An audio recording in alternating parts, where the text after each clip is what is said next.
Alright, you and I are diving into a world where 300 years after the cataclysm, rampant mana unleashed demon hordes sparking a century-long war for survival. With humanity on the brink of extinction, 10 legendary heroes step up and awaken the ultimate magic. They threw up a massive wall to shut the demons out, buying humanity some precious time. From that day on, humanity began awakening to unique combat classes. Forget applying for normal jobs.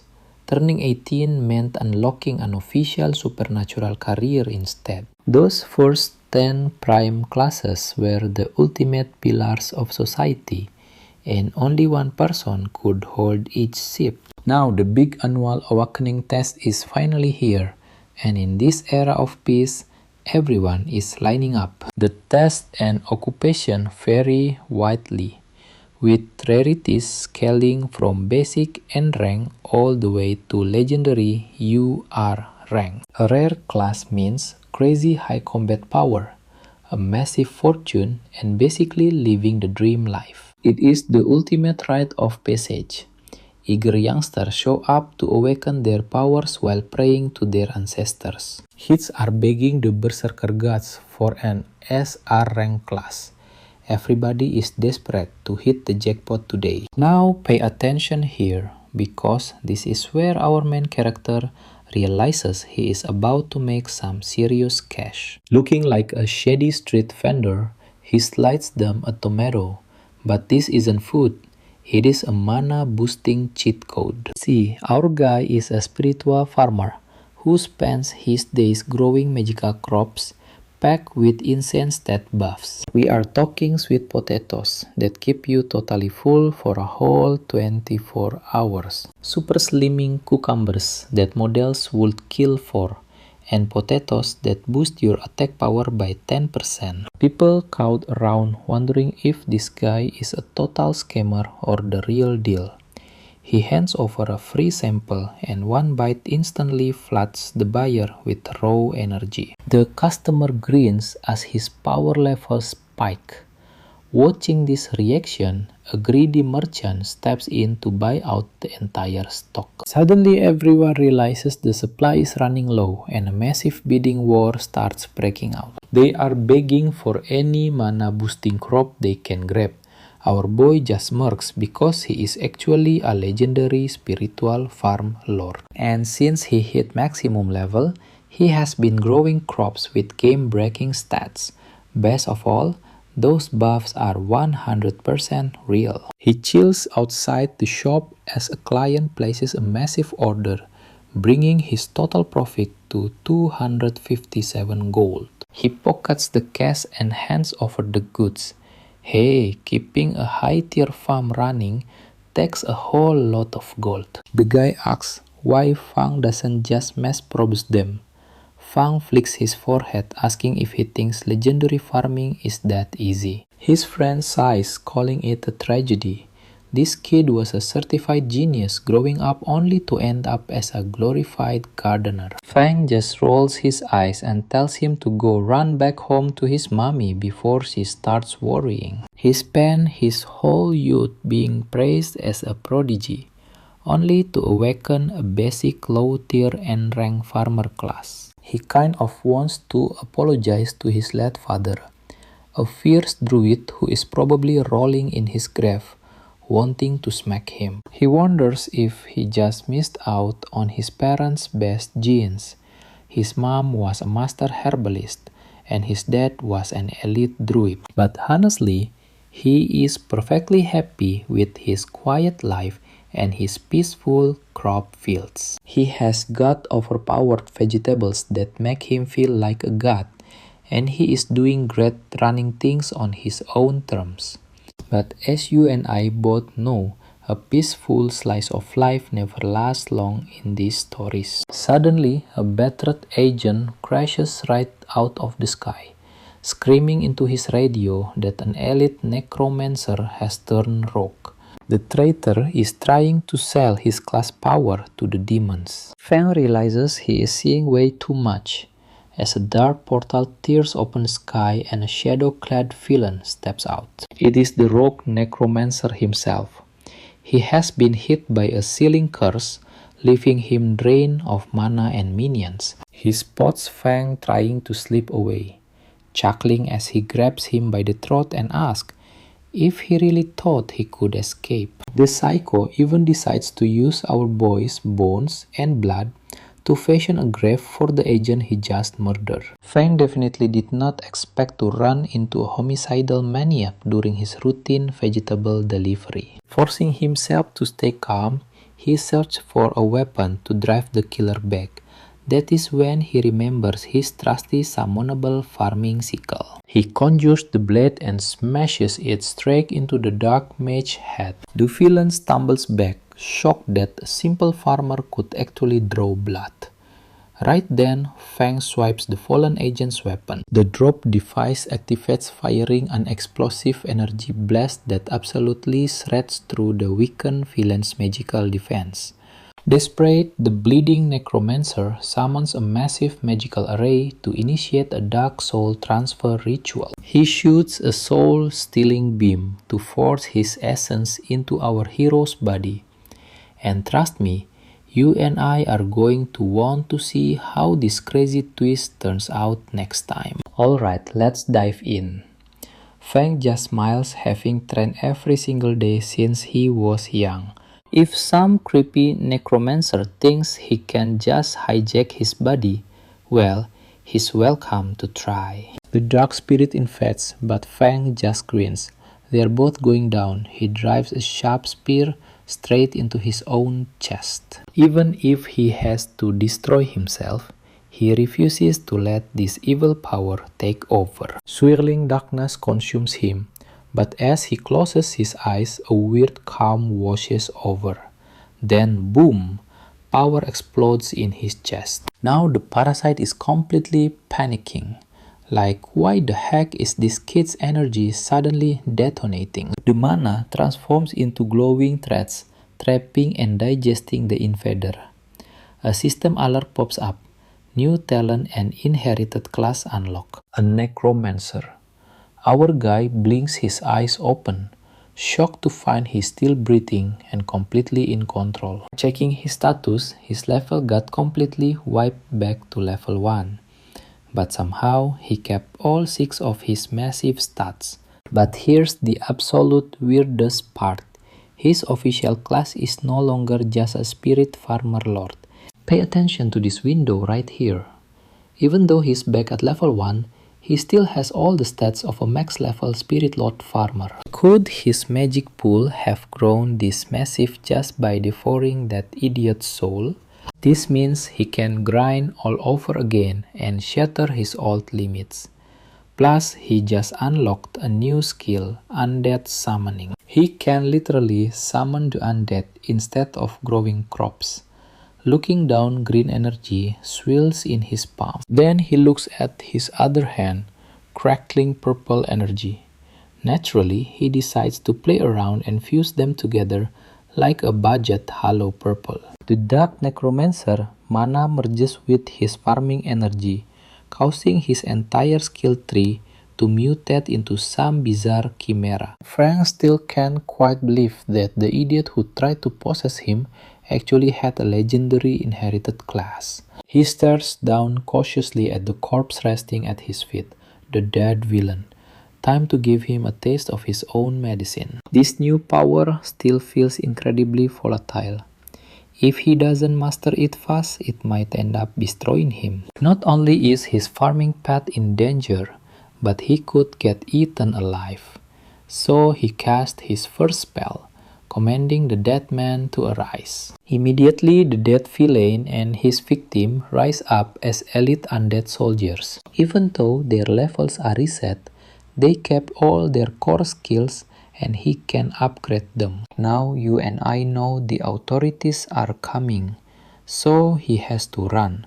Nobody is going to believe his story. If they find out about his dark powers, he is absolutely done for and heading straight to prison.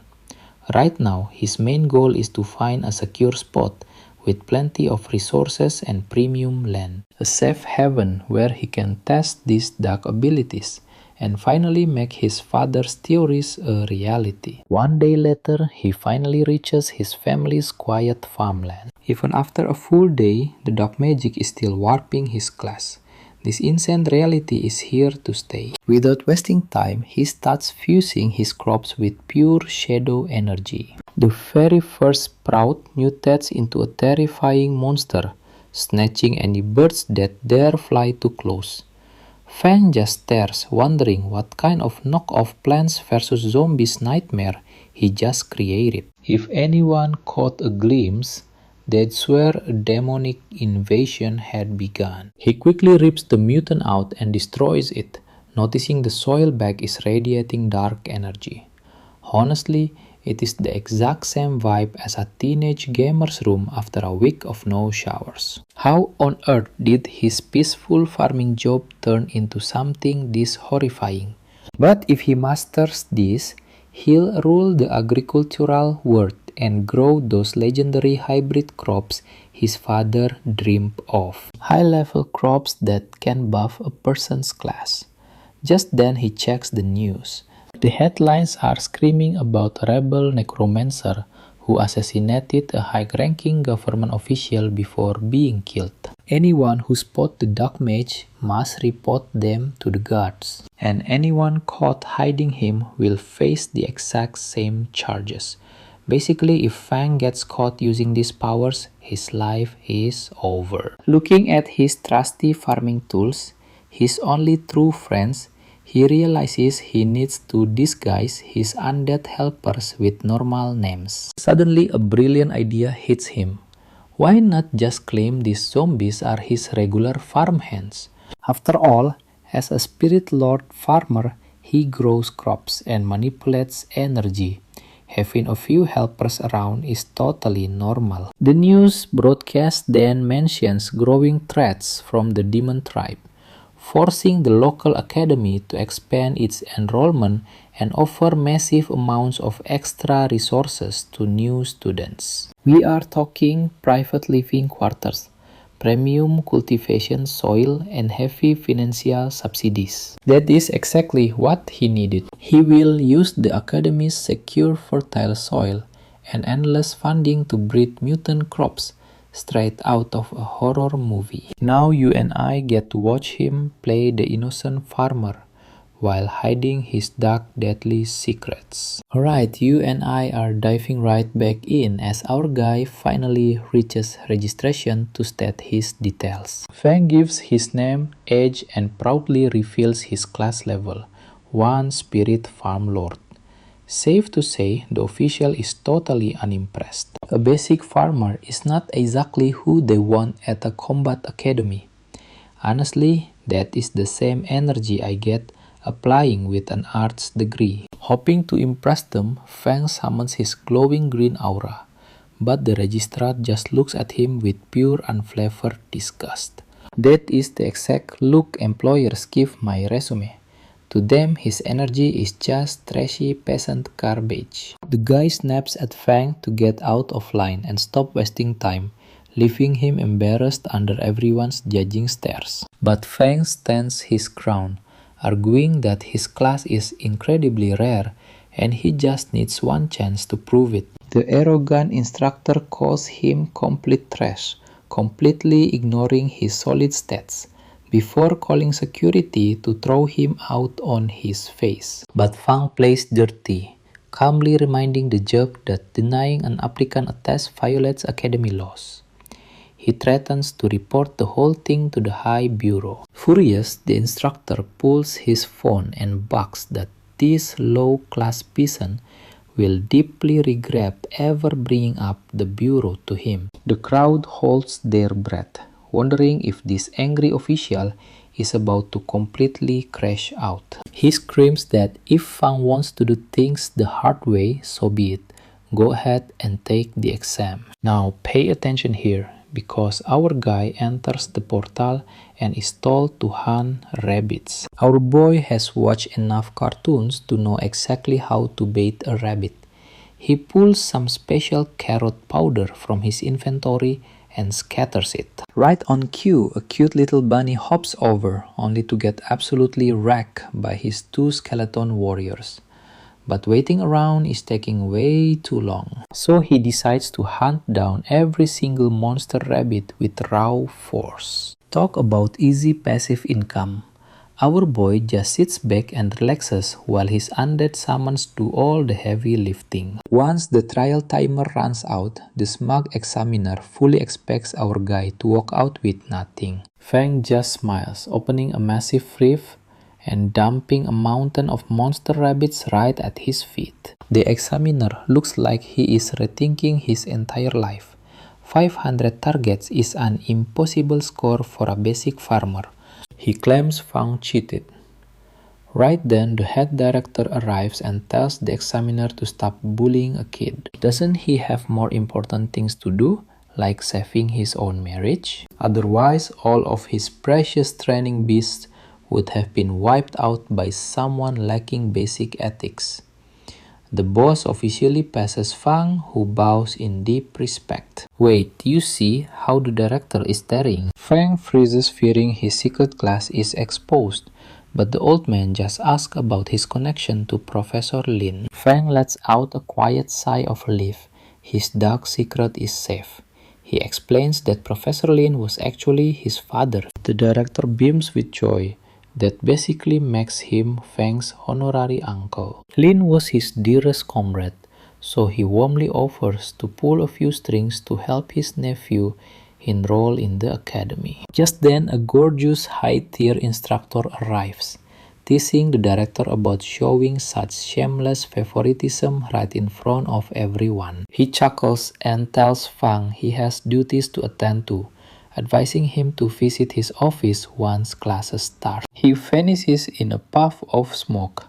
Then the stunning beauty in the incredibly revealing outfit turns to the crowd with a smirk, commanding all the successful applicants to follow her to the next phase. She tells the failures not to give up.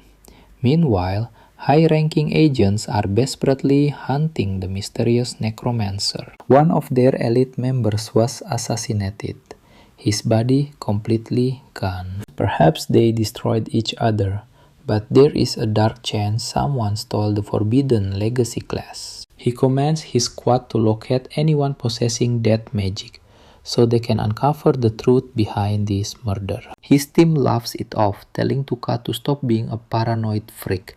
But Tuka snaps back, swearing he will find concrete proof and make every single one of them eat their words. As he storms away, the others wonder if they should go and stop him. After all, he is still one of the Duke's personal agents. Just then, their commander arrives, ordering them to execute the necromancer immediately upon discovery. The agents ask what happens if the target is already dead. The boss coldly warns that whoever inherited those forbidden dark arts will test his deadly silver bullets. A dark mage could easily hide their identity by body snatching. Meanwhile, back at the academy, the gorgeous instructor explains their dangerous repass mission. Every single rookie must completely clear the level 5 special dungeon outside the city walls within a 3-hour limit. The weaklings immediately panic, knowing they have less defensive power than a single dry cracker. Defeating a boss in under 3 hours seems impossible. Trust me, you and I are about to see if these rookies survive this trial. Alright, you and I are about to watch everyone scramble into 5-man teams, desperately trying to partner up with the strongest recruits at the academy. Fang, on the other hand, already knows he'll be solo leveling. A level 7 mage approaches him, introducing herself after being completely blown away by his results on the entrance exam. She figures he can easily hunt horned magic rabbits, suggesting a team up, but Fang just narrows his eyes. A level 7 teammate is powerful, but he cannot risk revealing his hidden necromancer powers to anyone. He politely declines, saying he prefers working alone, and she graciously wishes him good luck. Later, our boy informs the gorgeous instructor that he intends to tackle the mission entirely alone. She warns him that solo runs are brutal,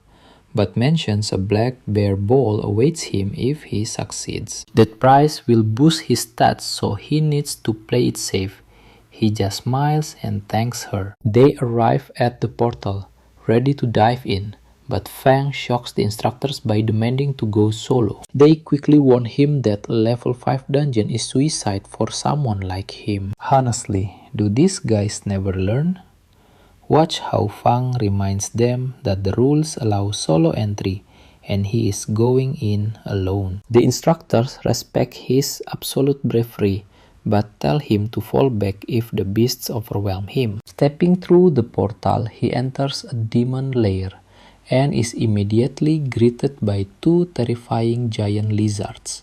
Lizard monsters of level 3 and 4 are barely even a warm-up anymore. At level 6, he instantly summons his undead squad to crush them, smiling as even more monsters surround him. It is the perfect opportunity to farm Soul Aura and power up his new minions. Using his undead summoning skill, he grants this fallen beast a second chance to fight. He commands his army to charge, sparking a bloody clash. These resurrected monsters retain their wild traits, meaning they are incredibly aggressive but lack any real brain power. Honestly, they remind me of a certain 5-year Discord moderator. They only follow basic commands, saving him massive amounts of mana. He wonders if they can fetch water. He watches his skeletal warriors effortlessly slice through the enemy horde. One even unleashes a domain expansion, shredding the monsters with dimensional slashes like a total boss. I know what you're thinking, but Fang is literally just planning out farm chores for his legendary summon squad. Tasks like carrying logs, tilling soil, and lifting heavy boulders. They are way too overqualified, but he does not care. He summons another massive wave of shadows. He looks like a dark Disney princess surrounded by flaming beasts. In under 30 minutes, he reaches the boss room where a massive bear roars. Too bad it picked the wrong opponent. Fang and his army jump the boss while he casually pops magic beans to restore mana. Talk about an infinite summon glitch. Though keeping his summons active constantly drains his resources, he easily counters it by consuming mana-boosting berries. After leveling up, he claims a rare boss drop called the Magical Bear Ball. Consuming it grants 10 points to Constitution, though that is nothing compared to his overpowered farm crops. Having dual classes grants him double the clear rewards. He smiles, loving how great life is. When he steps back out of the portal, the entire crowd is stunned to see him completely unharmed after a solo run. He walks over to the head instructor to turn in his completed mission report. She stares at the report in shock, unable to believe he completed it entirely solo. She processes his scroll, sending it off to the academy, while sternly reminding him that his solo runs are far too dangerous. If a freshman gets killed, it would ruin the school's reputation. Fang simply smiles and thanks her as she mentions the final placement interviews begin in moments. She tells him to rest up first, hoping this close call teaches him not to be so reckless. Fang senses several shadows telling him, and wonders if he is going to have to humble these guys real quick. The three stalkers wonder how he soloed. Is he just faking his power? Did he fake it, or maybe just hide in some bushes until the timer expired? They assume that completing a solo dungeon must have left him severely beaten and exhausted. Since he is probably still recovering, they figure they can easily overpower him with superior numbers. And trust me, you and I know, these fools are about to get absolutely wrecked by his platoon of shadow soldiers. Alright, you and I are about to watch these low-budget thugs awkwardly demand our main character hand over his loot. Another thug fake smiles, claiming that carrying so many rewards must be exhausting, so they are just helping out while their buddy flexes his biceps and demands those demon beer balls. Fang just sighs, wondering why he always attracts these total idiots. While Bucktooth here thinks our main character is just bluffing. Turns out that exclusive solo leveling reward is a demon beer ball that instantly grants 10 constitution points. So ugly, uglier, and absolute ugliest. Start pointing fingers and threatening Fang. But Fang is just confused. What is the big deal with these demon beer balls anyway? Do they taste fruity? I mean, the watermelons he grows back home give the exact same massive buffs without forcing him to choke down some absolutely disgusting weird flavor. His homegrown melons easily grant 10 stat points, completely skipping the annoying dungeon green. He pulls out the demon beer ball, and the second they spot it, one lunges forward. Boom! A sudden blinding explosion knocks him flat on his back. Just then, that level 7 mage from before steps in, demanding to know what they think they are doing. Private fights are strictly banned here, unless they want to get disqualified. But the leader tells Ling to shut up because this is none of her business. She needs to back off, but Ling locks in immediately. As a self-proclaimed champion of justice, it has everything to do with her. They can either beat it right now or test her explosion magic. The ugly thug just laughs, telling her to take her own advice and run away. And since she is protecting a farmer, she is getting trashed too. Now watch closely as these 3 idiots rush her. Fang is actually pretty impressed. For a level 7 mage, she is holding her own. Honestly, she can probably handle these brain-dead thugs, whose combined IQ is lower than a failing grade. Ling is ready to team up and fight, but our boy has completely different plans. He literally tosses the demon beer ball right at her, shouts a quick thanks, and books it, leaving her completely alone to deal with the angry trio. Meanwhile, Fang casually sneaks away to chill in a quiet storage room. That skill scroll he dropped earlier seemed totally useless because he could not get it to activate. But then a wild idea hits him. He tries channeling both types of mana into the paper and boom, it works. Now he can use a special type of cultivation. It worked like an absolute charm. He turns to his loyal summons, eager to test out this brand new power. First, his Black Eagle summon immediately breaks through to level 8. Next, his Shadow Yui jumps straight to level 8 too.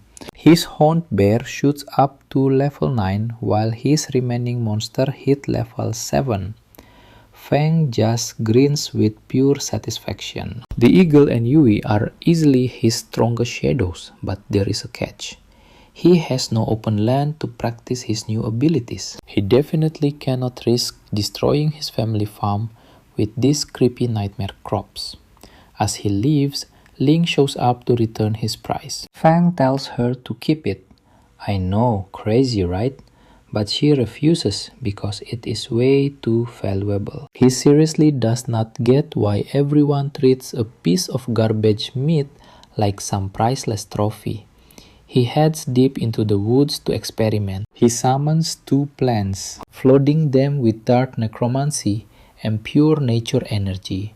But the result is far worse than anything he ever imagined. Armed with razor-sharp wooden teeth and terrifying movement, he just accidentally birthed an apex predator. Time to run for his life. Right then, the elite bureau investigator hunting the Necromancer finally arrives, stopping Fang and asking if he is just some local farmer. Judging by his simple clothes, the guy looks down on him, demanding to know if he saw anything strange.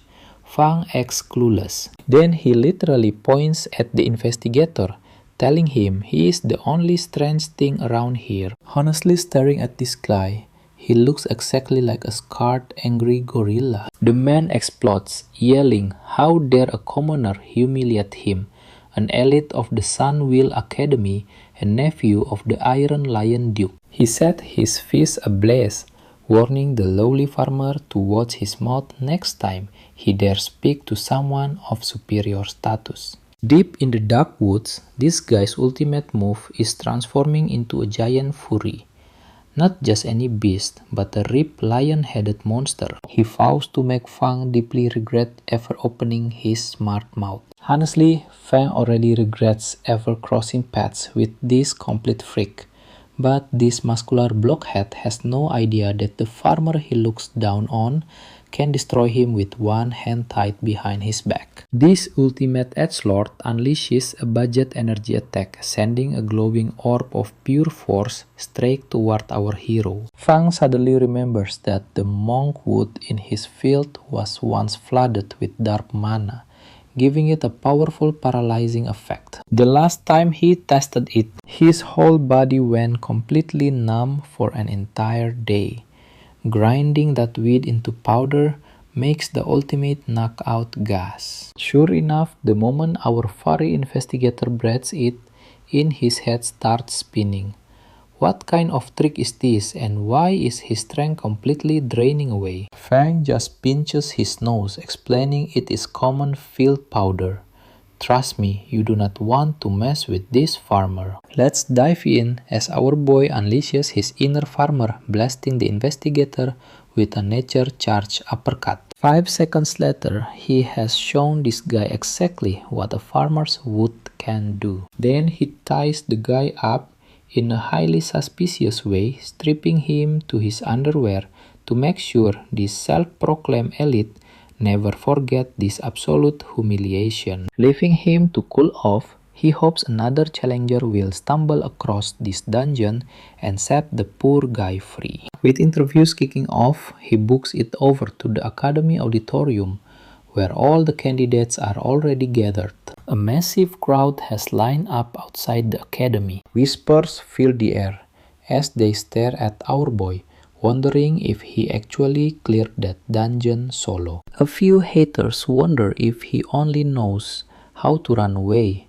Little do they know, he has more power in his pinky than their entire family line combined. They even trash talk him for being weaker than Yamcha, completely dismissing him just because he is registered as a non-combatant class. Only Link treats him with respect, stepping forward to return the demon cores he left behind. Fang just smiles, insisting they are useless to him.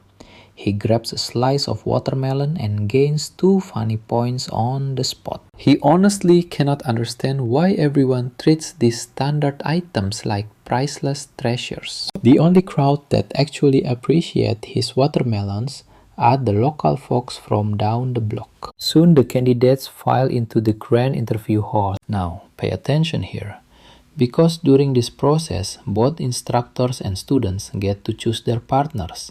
Let's see who makes the right move. First up is Shai, a level 6 Earth Warrior who can literally transform into a giant badass armored mech. That is his signature ability, allowing him to summon heavy armor for battle. A level 44 Earth Berserker offers to mentor him, and he eagerly accepts. Next is Ying, who quickly secures a mentor of his own. Then comes Fang's turn. He unleashes his aura, revealing his status as a level 8 Spirit Farm Lord. The instructors are stunned. How could a kid this young already be level 8? Fang just offers a calm smile. To be fair, looking at her gets everyone excited. But another grumpy teacher immediately dismisses him as just a lowly farmer. He reminds his colleagues that their academy is second only to the legendary elite school. They need frontline warriors, not weaklings destined to become cannon fodder. Watching this unfold, the Earth Berserker wonders if our boy should even be allowed to take the exam. Fortunately, the academy director is the only person present with actual decency and common sense. He tells the panel to calm down, suggesting they settle this with a real combat test instead of bullying a kid. The teachers agree and ask Fang if he is down for it. Since his goal is fighting demons, he cannot back out. Let's be real. If he lacks the skills to throw hands, Sending him to the front line is a total suicide mission. Fang worries about the trial. It will be incredibly hard to fight without accidentally revealing his secret necromancer abilities. But our boy steps up and accepts anyway. After all, he is absolutely not a quitter. Everyone holds their breath as the massive Earth Berserker squares off against Fang. You and I both know this looks like a hydrogen bomb facing a coughing baby scenario. The Berserker tells Fang to show him his true strength, unleashing a massive aura of pure crushing intimidation, as expected of someone over level 40. Other students can barely breathe under the pressure, but Fang is built different. He stands there completely unfazed. The Berserker smiles, impressed that our boy didn't buckle under his overwhelming conqueror's pressure. Gaining new respect for Fang just for staying upright, he challenges the kid to hit him with everything he has got. Fang drops into a low stance. This level 44 pressure is intense, but it is nothing he cannot handle. He immediately channels his energy and summons a massive one-horned bear. The beast is actually undead, but he wraps it in green nature mana to completely mask the telltale dark purple aura of a necromancer. Now glowing a vibrant light green, the Berserker is left completely bewildered by this environmentally friendly eco-conscious beast. He assumes it is just a rare summoning mutation, but it is highly intriguing. Drawing his twin blades, he rushes forward. The bear roars, matching him blow for blow and blocking with its sharp claws. The director is amazed by the summon's loyalty. Normal beasts would have fled or vanished after taking this level of damage. Instead, the green bear keeps thrashing wildly, starting to make the elite berserker look bad. The director wonders if the old warrior has gotten soft, while Fang just looks away in total embarrassment. But of course, a level 9 undead feels zero pain and scratches heal instantly with a bit of mana. Trust me, you're going to want to see what happens next. Alright, you and I are about to watch this cocky berserker get utterly humbled by a kid he just trash talked. Looks like he has to unleash his real power. He actually apologizes to Fang before destroying his summon, promising payback later. That is because normal summoners need tons of gold just to sign a contract with any beast. If that summon dies, it is gone forever. Activating his Blatter skill, the Berserker crushes the summon. He smirks at Vikim, expecting him to cry his eyes out over his dead bear. He cannot wait for the crowd to call him a genius. But Fang's face is completely blank. Why isn't he crying? Maybe he is so devastated that his brain just shut down all emotions. Fang does not even care. Instead, he summons massive plant vines to lock the Berserker down. Then he shapes another set of vines into a massive drill. Seriously? Where did our boy learn these insane combat tactics? The Berserker screams, refusing to lose. Before things get out of hand, the director steps in and stops the fight. Fang has already proved he is more than worthy of joining the academy. Since all the nature instructors are away on missions, he has to self-study. Honestly, Fang only cares about getting his hands on those sweet school resources. The director agrees, promising to deliver the reward resources for passing his entrance exam. He even gets to make one special request to the academy. Without skipping a beat, Fang asks for a piece of land. The director is completely thrown off. Now pay attention here. No legendary weapons, no high-tier gear, not even dates with gorgeous instructors. Just a piece of land. Is he Genghis Khan or something? Fang just grins. He's a spirit farm lord, and a lord needs territory. Sighing, the director agrees to grant him a massive abandoned wasteland on the west side of the city that has been useless for ages. He can do whatever he wants with it. Meanwhile, the Bureau meets to analyze Fang's latest combat performance. An instructor urgently reports that one of their secret agents was just murdered in cold blood. The exact same guy Fang just tied up was assassinated by a mysterious force, and now they are blaming a necromancer. Things are getting sketchy. Moving on to chapter 6. Fang finally arrives at his brand new leased wasteland. Well, not owned, but leased. He looks at the dirt and burns the official contract scroll. He has secured a lease for 1 full year. That is 100 acres of dead soil.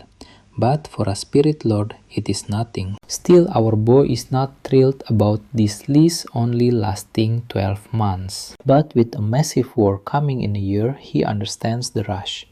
He has to make every single day count. After all, 100 acres of land are his for 365 days.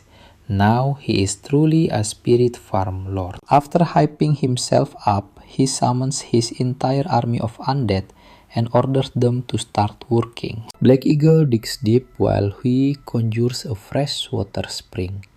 Hornbear plows the hard soil and Shadowhawk sows the seeds. All while our boy sits back and munches on juicy spirit watermelons. I know what you're thinking. Life is great, right? Until a sudden tap on his shoulder. He asks them if the clearing job is finished, but both undead servants just stare back at him blankly. Suddenly, Hui begins to chuckle. Fang sighs, realizing it is probably too much to expect mindless undead summons to have actual independent thoughts. As Fang turns around, Hui secretly flashes a sly grin. Later, Fang is busy inside his greenhouse, planting demonic vegetables. These legendary crops provide crazy status buffs, some temporary and others permanent. He laughs like a maniac. Other cultivators have to endure brutal training and intense suffering just to gain power. Meanwhile, he just farms his land, eats healthy food, and naturally builds an absolute godlike foundation.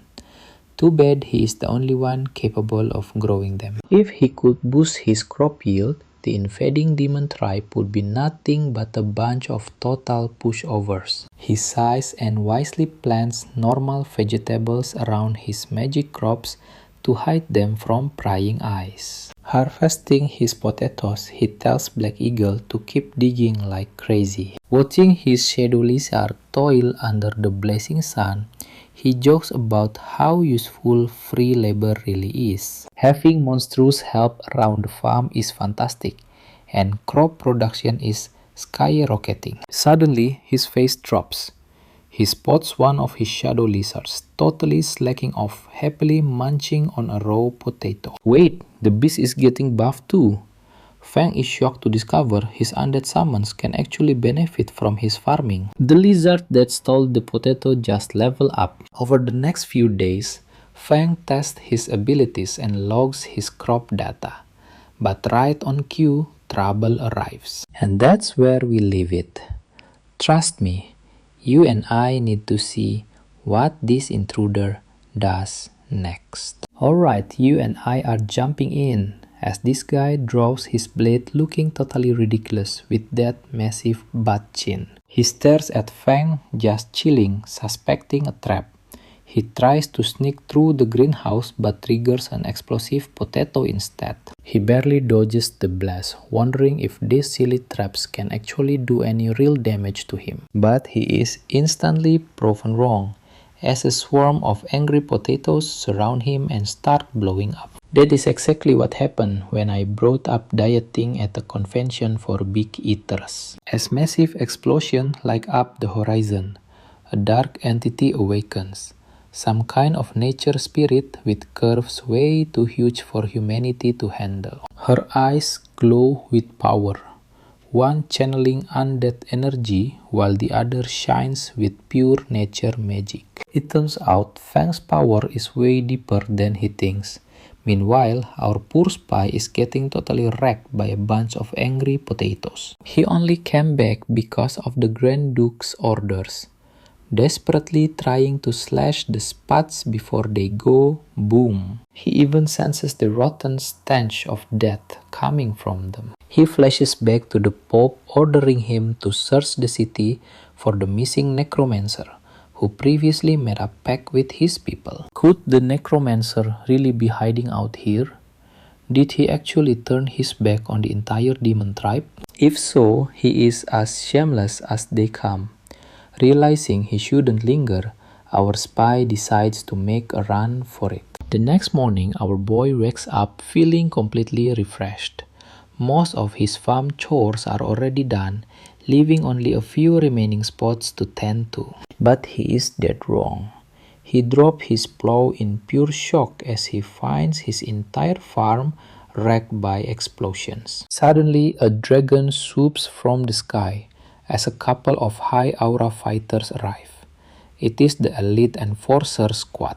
And man, their style is killer, especially those glowing reptiles. They are tracing demonic energy to this area, though they are shocked to see a training ground transform into a literal farm. They know Fang has leased this place for a year, but they still cannot ignore the possibility of demon activity. They order Fang to bring down his defensive barrier. Our boy is absolutely sweating, wondering why on earth they showed up. One of the officers points out that his handheld device is designed to detect demonic energy. He just needs to open the barrier for a quick check. The other enforcer demands an answer, while Fang desperately tries to process this whole demon situation. How could there be demons when he just rented this place?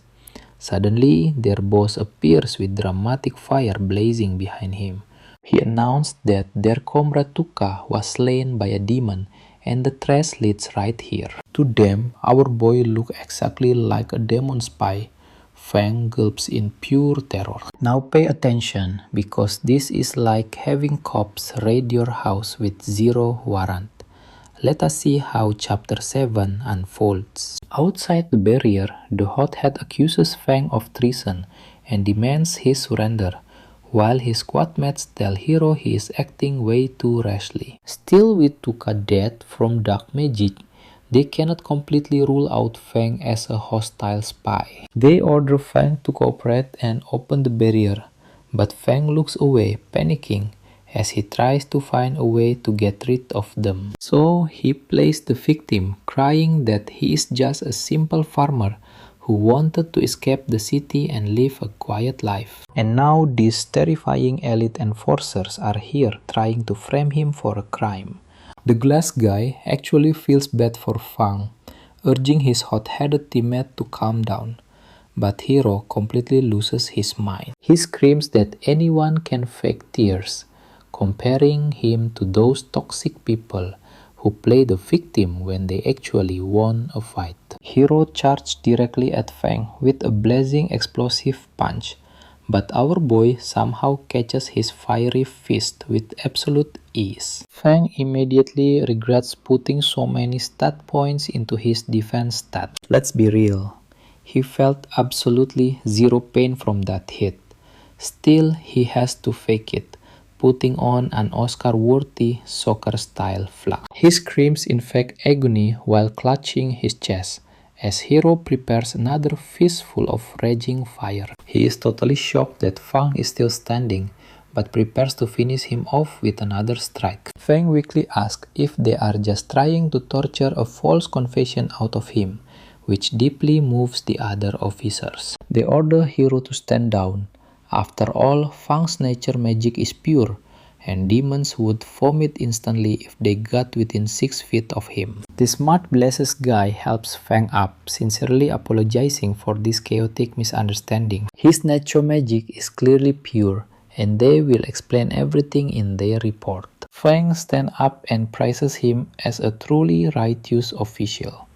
This flatters the man, while Hero tries to attack our boy once again. But this time, both of his teammates block his way, making Hero realize he cannot make a move. He rides his dragon into the sunset, leaving Fang confused. Trust me, you and I know he needs to get stronger to protect himself. Alright, stick with me here. A magical paper crane floats up to him, ordering him to the Academy Drill Hall tomorrow. Every single freshman has to take an ability test, so they can be graded on their power. Watching the crane turn to ash, he just sighs, wondering why a quiet life is so hard to get. Off in the distance, a couple of onlookers watch him closely, absolutely stunned by his majestic nature mana. A gorgeous lady looking straight out of an anime points out he is just a farmer.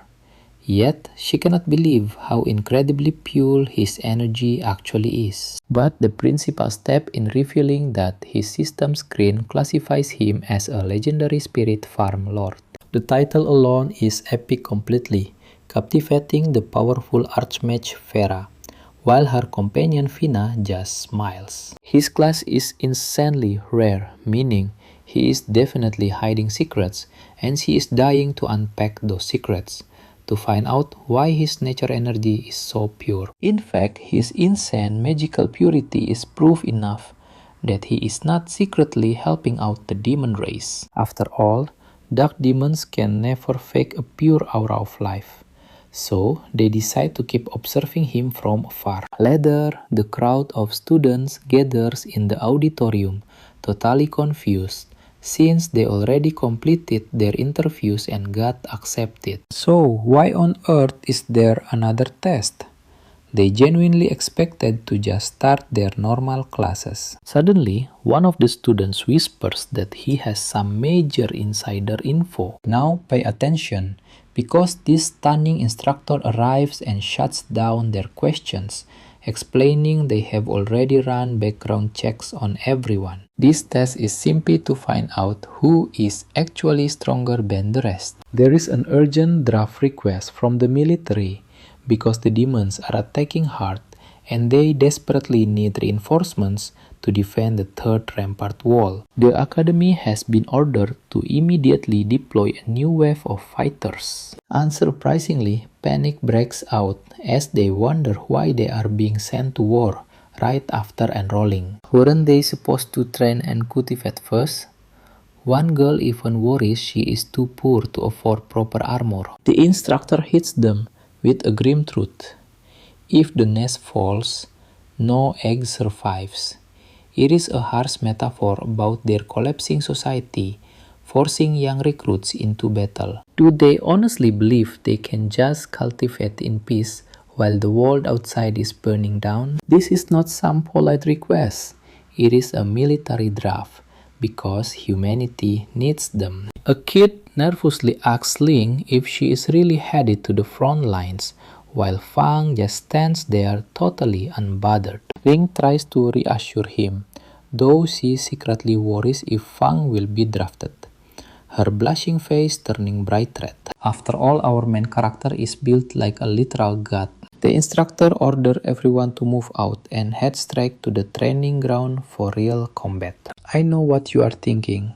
He just wants to farm in peace, right? But instead, he gets matched up first with a dark god girl. She immediately shows off by summoning a massive column of fire. But the attack is way too slow for Fang. Honestly, she might as well mail him the attack. Her flame mana is too weak to even roast his sweet potatoes. Our boy decides to end this instantly with a brutal gut punch, completely shutting down his opponent. He is declared the winner, and the next few rounds are a total sweep, as he easily crushes everyone. His insane skill catches the eye of Vina, who hands him some water and tells him he belongs on a bigger stage. He could even get into Sunwheel Academy, the absolute pinnacle of magical education. They have top-tier cultivation techniques, elite masters, and even legendary weapons or powerful beast companions. But Fang is not interested in any of those epic rewards, leaving her to ask what he actually wants. His answer, he just wants bigger and better land to farm on, prompting Vina to ask what his ultimate goal is. He literally just wants endless land so more people can grow crops, making her wonder if he is some hardcore eco-activist trying to reclaim all the paved-over lost territories. The principal approaches asking if farming the wasteland is not enough for him, but our boy just smiles, because honestly, the more land, the better. Next, he is matched up against Ling, The principal asks Vina if she wants to mentor him, and she admits he is incredible. Ling faces off against Fang, summoning 2 dark energy spears, but he just grins. Knowing Vina is watching closely, he plays dirty, summoning a wall of vines that grabs his opponent in some highly questionable ways. Honestly, it looks like he learned to fight from weird anime videos, though she quickly manages to slice through the vines. As a level 10 mage, that is expected, but Vina is still completely obsessed with how pure his nature magic is. Even as a level 80 archmage, her mana is not this pure, and as the principal asks if she will train him, trust me, you and I are about to see a legend rise. Her mana is nowhere near as pure as his. This kid's future is limitless. You and I are watching her shock the principal by demanding that this kid become her master. The principal honestly wonders if she lost her mind, but she still wants to be his student. Meanwhile, Fang effortlessly evades every single sword strike, like my dad dodging child support payments. Fang is completely chilled out. He has already shown more than enough power to pass. He just wants to throw in the towel and go home. But the principal realizes he is holding back. He warns the kid that if he keeps slacking off, the school will seize his beloved farmland and pave a parking lot over it. That threat instantly triggers his inner farmer. How dare they even think about taking away his precious soil? Even Ling can feel his aura exploding. It is like he is a completely different person now. Instead of just blocking, he is actually fighting back. Fang unleashes a massive nature tornado while Ling defends with 2 flaming arrows. She fires a massive fireball right at him, but Fang easily counters it with raw nature magic. Then he coats his entire fist in raw power, ready to unleash his own serious punch. Ling definitely did not expect him to pull a Saitama. With a fist inches from her face, she starts questioning her life choices and marveling at his absolute power. Watch closely here. Fang just smiles and casually tells her that he is letting her win. The entire arena falls dead silent.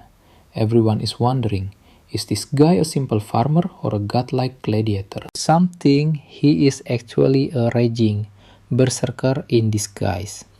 Meanwhile, Vina is completely hypnotized by his flawless control of nature magic. The magic flows like it is a natural extension of his arm. Closing the gap, Fang reaches right for Ling. This guy's charm needs to be studied. He just effortlessly pulled 2 of the finest girls on campus. Ling tells her crush to stay strong because of his immense power. Hey, at least his land is safe from school developers now. The principal slaps his back, thrilled with the show. Fang thanks him for holding back, and the old man tells him to keep working hard to see how far he goes. Still, Fang secretly wants to punch this old geezer for threatening his beloved crops. Later, as he walks alone, grumbling about the old principal, a gorgeous green-haired girl with a soothing aura approaches him. She begs Fang to be her master and teach her how to cultivate. Fang seriously wonders if she has lost her mind. A battle-class fighter begging a simple farmer for lessons is completely unheard of. The girl just smiles sweetly and introduces herself as Vina. They never met before, but like you and me, she was totally blown away by his incredible nature magic. It is practically divine. Honestly, even ancient elves could not control nature mana better than this guy. Wielding nature like that is legendary. She has been stuck at a power bottleneck for ages, and hopes working with him will give her the spark she needs. Fang desperately tries to shake her off. For one, he is no teacher, and more importantly, he cannot let anyone discover he is actually a secret necromancer. Besides, he heard that every single nature element instructor is currently deployed on the front lines. So why did she not just wait? Fina replies that Fang is already the perfect master. She is not even asking to be his official student. She just wants to help out in his fields. She bows deeply, giving him an absolute eye full of her assets. Even if she is just doing chores, she wants to bathe in his natural aura. But he cannot let anyone see what he is really growing. Letting his guard down is way too dangerous. He apologizes, telling Fina he has nothing to teach except raw strength. Just then, Principal Furbor arrives like the ultimate wingman. The man was built for this. He tells Fang it is terrible manners to keep a beautiful lady begging. He whispers something highly suspicious in his ear, making Fang instantly change his mind. Vina smiles happily, thanking him and promising to stay out of his way. She even seals the deal by hugging his arm right against her soft chest. Soon enough, Vina proves to be an incredibly hard worker, taking diligent notes in her farming journal. She is dead serious about this, but he still cannot risk her discovering his actual crops. Fan tells her to stick to the basic fields and check out the normal crops he looks after. Examining them, she realizes they are packed with pure nature energy and offer massive temporary stat buffs. This only makes her more obsessed with him. 1 hour later, she is still carefully handling Fang's seeds. She finds it completely unbelievable that he is growing legendary crops in basic dirt. Did he seriously not use any magical crystal powder or elemental loam underneath? Fang just scratches his head. He never even thought of that. Besides, magical fertilizer is way too expensive for a broke farmer like him. Vina points to a dying plant, insisting that he absolutely needs better soil. His mana is so pure, she just wants to help him. And that is where we leave things. Our boy got a bootleg Fubuki working for him in the hot fields. So you and I are starting with a school rule that lets him trade core materials for dungeon drops. Fang smiles and immediately asks for the details. Vina reveals that trading a wolf warrior Fang from the level 10 dungeon gets him Earth Pulse, a premium growth fertilizer, but getting it is a massive grind. Too bad that rule is getting cancelled soon.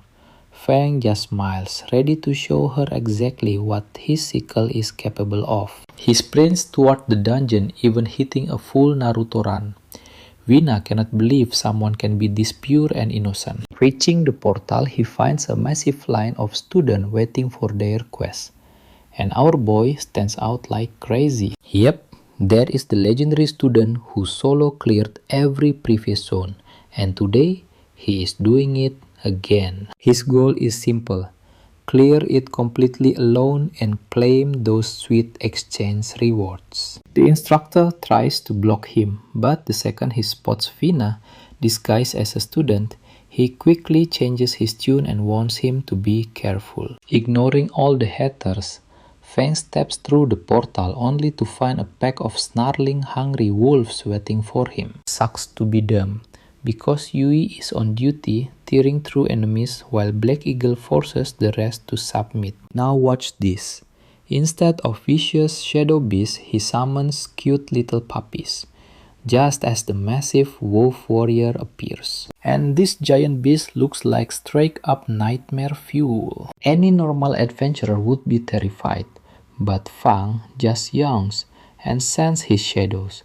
5 seconds later, the big bad wolf is completely wrecked. The boss instantly drops the saber he wanted. Fang looks up, smiles at the job well done, and prepares to exit. It is a shame he could not extract the boss as a shadow, since his level is still too low. Back outside, Vina is busy arguing with the instructor, who is suddenly trying to back out of the reward exchange deal. She tells him to relax, pointing out that Fang is not asking for godly gear, just some top-grade crop fertilizer. The instructor yields just as Fang walks up. Everyone is staring in shock. How did a level 8 farmer solo a level 10 zone? Rowan flat out refuses to believe it. demanding a full-blown investigation to prove that Fang is somehow cheating. Even Vina thought he would need a few tries, but our boy is simply built completely different. Staring at all the angry faces, Fang genuinely wonders what he did to trigger everyone so badly. I know what you are thinking.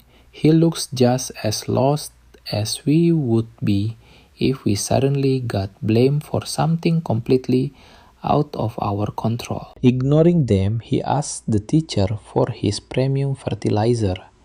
Meanwhile, this bootleg Sasuke starts whining, questioning if the loot is even legal. The instructor shuts him down, explaining that since Fang earned the drop fair and square, the school cannot confiscate it.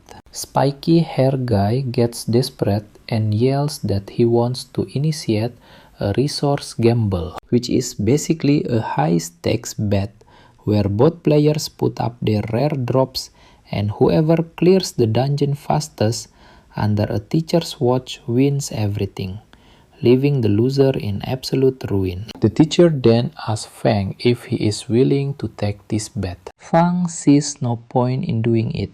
It is boring and useless, leaving Spiky Hair looking completely outraged and constipated. Desperate, the guy throws in a rare blueprint for the legendary Lamp of Nature. Vina urgently whispers that he absolutely must get that blueprint, explaining that the Lamp of Nature is a powerful growth tool that slashes crop cultivation time with absolutely no side effects. Spiky smirks, arrogantly mocking him as a country bumpkin and asking if he dares to accept. He thinks he has him cornered, secretly texting his buddy Huru, who told him to bait Fang using his precious family heirloom. But Fang knows that if his secret necromancer class gets exposed, his peaceful life is officially over. Hiding his true powers from a supervising instructor is going to be a massive headache. But with that epic farming lamp on the line, he agrees. Spiky laughs, telling him he is about to get wrecked. He is confident Fang will fail under the examiner's watch. Soon, a portal to a level 10 dungeon materializes before them. Fang enters with the proctor. Deciding to show only a tiny fraction of his power, he summons his shadows, but calls them his tenants. His summoned beasts are covered in dense nature energy, giving a literal combat-ready meaning to the term going green. The instructor is stunned by how instantly he summons them, and the sheer quality of these creatures is off the charts. Fang orders his team to run wild and destroy everything. It is time to prove that he can easily dominate this zone alone. He commands Yui to attack the monsters with everything she has. Hornbear blasts waves of green energy everywhere, while Yui backs him up by dropping massive fireballs raining absolute destruction down on the kobolds. The supervisor watches in complete shock as Fang deletes an entire kobold army in the blink of an eye. No effort, just straight overpowered magic. Trust me, you and I are about to see this farmer become a god. You and I are jumping right into the action as Fang asks if they are ready for the boss, who immediately appears. The beast charges, but Fang orders Big Bear to raise his shield while the rest of the team prepares to flank them. Right on cue, the giant bear raises his shield and tackles the werewolf lord. As they clash, Yuri fires a devastating energy bolt. The instructor watches in absolute shock, stunned by this squad's sheer tactical genius. He is already planning to report this to the principal, but Fang casually waves him off to end his rambling. With a calm smirk, he asks the instructor if he has proven himself. The stunned teacher admits his skills are undeniable and offers to move to the next area. But Fang smiles, asking for a bit more time to explore this dungeon. The teacher warns him to be quick since the escape portal closes in 30 minutes. Fang sprints directly toward the dead beast. Before, his level was too low to extract its soul, but now that he has upgraded, he is determined to claim this wolf. Sure enough, the werewolf rises again as his loyal shadow minion. Stepping back through the portal, he is instantly spotted by the crowd waiting outside. The former bullies immediately panic, hoping he will not hold a grudge against them. The instructor hands over his promised skill scroll and a luxury reward bag as compensation for winning the match. Fang looks around and asks Vina where his challenger went, and she explains the coward fled when the officials stepped up to testify. He dropped all his gear before running, leaving Fang with a smug smile at this unexpected jackpot. The teacher laughs as Vina takes the recording stone.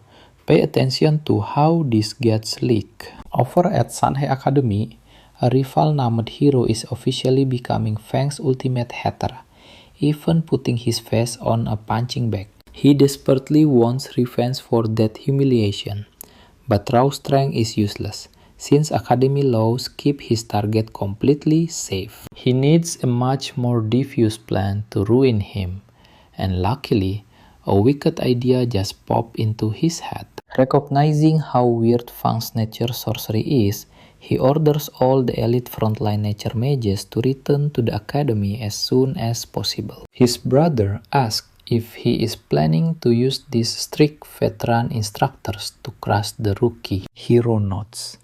All those stubborn old masters care deeply about the strict traditional rules of nature magic. If they witness Fang using their sacred arts to throw hands in street fights, they will absolutely ban him from practicing. But he has no clue that Vina, a legendary ARP mage, is currently obsessing over Fang, watching his dungeon footage on a continuous loop. She mutters that he is a complete monster who commands the element through raw natural instinct. She decides to write to the senior grandmasters, warning them to return before they miss their chance to learn from this true nature genius. She sends a cute messenger pigeon, and trust me, you and I know, these old guys are in for shock. For the next few days, Fang basically moves into the dungeon grinding non-stop, smashing werewolf packs and harvesting endless materials. The crowd is shocked to see him shatter his own speed record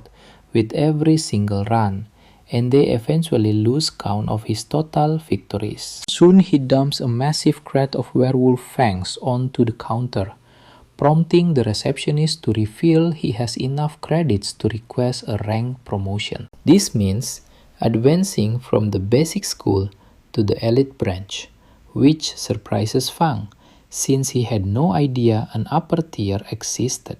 It turns out the academy is split into lower and upper campuses. The lower side is for average weaklings, while the upper academy is reserved strictly for elite prodigies. Up there at Sanhei Academy, the resources are way better and the loot options are massive. That is exactly where a genius like him belongs. Intrigued by the news, Fang heads straight to the central registration hall. When he walks in, the clerk asks if he is applying for the promotion test. But once he hands over his ID tag, the entire hall starts whispering. The guy has basically become a local myth known as the powerhouse who clears the forest dungeon daily. With a smile, the receptionist hands him a scroll containing his official promotion test. Once he clears this, he will officially join the ranks of Sunwheel, though he wonders if he can trade for gold tier loot. Another beautiful staff member explains that since he is still at the lower academy, he can only trade his credits for bronze or silver supplies. But she adds that once he ranks up, rare gold and platinum level resources will finally be unlocked. Fang smiles and heads out to find his target item, located near the defensive wall just outside the city borders. Since the coordinates are near his family manor, traveling there should be an absolute breeze. He claims the high rank Silver Lamb of Nature, and you and I are going to see its true power very soon. We are jumping right back in, as the Bolt Master warns him to avoid that corrupt energy. Fang smiles, promising he will stay safe, but 5 seconds later he decides to do it anyway. Even though they warn him, the Lamb of Nature cannot handle this energy. he risks it all. As he pours the dark energy inside the lamp, instantly transforms into an artifact of pure doom. Fang quickly shoves the artifact down his pants and runs off before getting caught. Rushing to his farm outside the city, he hangs the lamp over the fields. He watches in amazement as his crops instantly experience a massive growth spurt. Seriously, someone hang this lamp over my garden. Maybe then I will find happiness. This artifact of nature is truly terrifying. The plants are practically exploding with growth. Fang throws his shirt back on, glad everything went smoothly. Then he dives straight into the portal, ready to farm monsters instead of dead bodies. Yui stares at the glowing lamp and slowly reaches out. Is this shadow actually gaining sentience? Arriving outside the abandoned sentry factory, Fang teleports right to his destination. He must search the ruins and retrieve his target item. But wait, there are fresh footsteps nearby. Who else could possibly be out here? He spots two absolute fools in suits. They have found the objective and want to steal it before our hero can complete his mission. This brainless duo is actively trying to sabotage him, hoping to block his entry into Sunwheel Academy. One of them snatches the quest book and casually tosses it. The moment it hits the floor, it will be destroyed forever. But pay attention here, because our main character has a massive trick up his sleeve. The book drops safely into his hands. He thanks them for the free delivery, and as they charge him, Fang prepares to fight. Sprouting thick vines from the dry ground, he traps both of them in a tight grip. He demands answers, hinting that these vines will go places they definitely will not enjoy. As he leaves the dungeon, he clenches his fist, realizing that Hero is the mastermind behind this setup. He never expected that threat to target him so quickly. Back at his farm, he finds his shadow managing a literal construction crew. Look at this adorable shadow wearing a tiny hat and ordering the others to farm with the lamp. Fang smiles, realizing his setup is now completely automated without any effort. Meanwhile, in Hero's office, the assistant apologized. Their agents went to the factory but disappeared entirely. Traces of their mana linger at the scene, meaning there is a high chance they are already dead. Hero furiously punched the wall, calling his fallen minions useless trash. It seems he has to handle this personally. How dare Fawn kill his subordinates? He orders his assistant to hire the Shadow Eclipse assassins, offering top dollar for Fawn's head. He is certain Fawn is the one who took out Tukang. Over at the Academy Hall, Fawn gets congratulated on officially joining the prestigious Sunwheel Academy. He received his brand new uniform, ready to walk the path of seeking ultimate truth. Holding his student badge, Fang smiles. He never thought he would make it here, and now he can farm credits for plant supplies. He heads straight back to the level 10 dungeon that became his second home. He proudly presents his badge requesting a solo run. However, the instructor delivers some really bad news. Fang freezes in disbelief, demanding to know why he is banned. The guide nervously explains that to keep resources fair for lower students, elite students cannot enter level 10 or lower dungeons. Fang is absolutely devastated. He can no longer exploit his favorite dungeon for easy money. His reaction is just like mine when my parents said my arts degree would not get me a job. He walks away deeply disappointed. Meanwhile, the instructor lets out a massive sigh of relief. If they had not stopped his farming routine, this kid would have drained their entire warehouse dry. Fang wanders off completely lost. With his main supply source gone, he has no plan. Suddenly, a senior student approaches, calling him a junior brother. The boy introduces himself as Ron, offering some sympathy. He asks Fang if he wants to join a quest as their party is currently short one member. By taking this gathering quest, they can earn some quick cash. Fang remains highly skeptical, finding this offer a bit too convenient. Ron throws his arm around Fang, promising they will strike it rich together. Plus, it is a great chance to experience the danger of higher level dungeons. Fang eyes him suspiciously. And that is where we leave it as Fang wraps him in restraining magic. Trust me, this simple collection mission is about to turn into an absolute disaster. He decides to join the team, making Ron smile with false promises. Meanwhile, the others wait just outside the portal. Walking up to the portal, Ron introduces him to their sketchy teammates, the cold-faced Dave and the sour-faced Toto. Ron explains that their goal is gathering moonlight grass deep in the forest. Every member needs to grab 10 stalks each. If their intel is correct, deadly night elves are patrolling the woods, ready to throw down. They must avoid combat, grab the grass and get out fast. Stepping through the portal, they teleport deep into the shadow woodlands. Ron quickly spots a stalk of moonlight grass. With their objective secured so easily, he never expected the run to be this smooth. The guy just had to open his mouth and jinx their entire run. Out of nowhere, the Night Elf Patrol Squad surrounds them.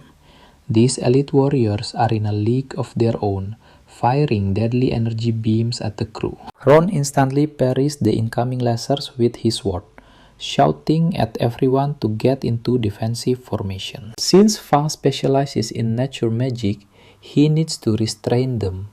Turns out, this Night Elf absolutely despises nature magic. Fang gets the memo instantly, casting a classic vine restraining spell.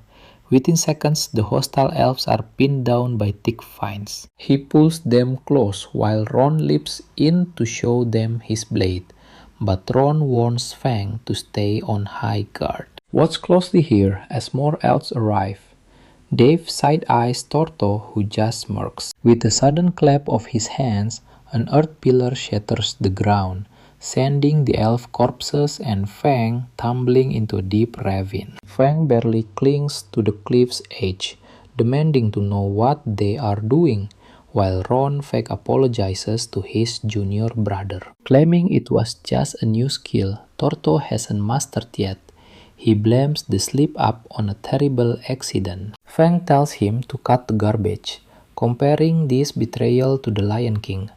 They clearly do not plan to save him, making Ron laugh. He says it is not malicious, the mission was simply impossible, and he tragically died at the hands of ferocious monsters, supposedly sacrificing himself so the rest could escape. Fang instantly catches on to their highly unoriginal cover story. But are they not worried about getting caught? Ron reveals that school nameplates only record the last monster a student fought. Since nameplates track powerful mana signatures, the trio's records will stay perfectly clean, while Fang's tag will prove he died fighting those elite monsters. Instead of panicking, Fang calmly scratches his cheek, asking one last question. You're going to love this part. Fang asks if there's truly no proof, and Ron proudly brags they have done this many times. As seasoned professionals, he assures him there is zero risk. Fang smiles, having finally learned everything he needed. He lets go of the cliff, falling like an absolute boss. Ron smirks, assuming the kid chose the easy way out instead of fighting them. But boy is Ron about to look like a complete fool. Fang starts levitating, commanding his Shadow Legion to arise. The trio is instantly surrounded by a Black Eagle, a Shadow Wolf, and Dark Spirits. The cute Yui blows a kiss before summoning a massive wave. Totally blindsided by these summons, Ron panics, wondering if Fang is secretly a necromancer. Fang barks at him to shut his mouth. Shaking, Ron quickly apologizes, claiming they have no real beef. He explains he was simply hired by Hero and admits they were wrong. Of course, Fang knows this fake apology is about as sincere as a politician's promise. He knows they are only begging to save their own skins. Ron explained that Hiro is hunting him because he thinks Fang killed Tuka. But when Fang asks who the heck Tuka is, Ron just looks away guiltily. Fang tells them to forget it. Since they have a new purpose to serve, they will be living their next lives under his command. The moment they drop dead, Fang commands them to arise. Their corpses instantly transform into loyal shadow soldiers. Fang wonders if human shadows are naturally smarter than beasts, before pocketing the mana cards left behind by the dead night elves. Conveniently, he does not even need to clean up.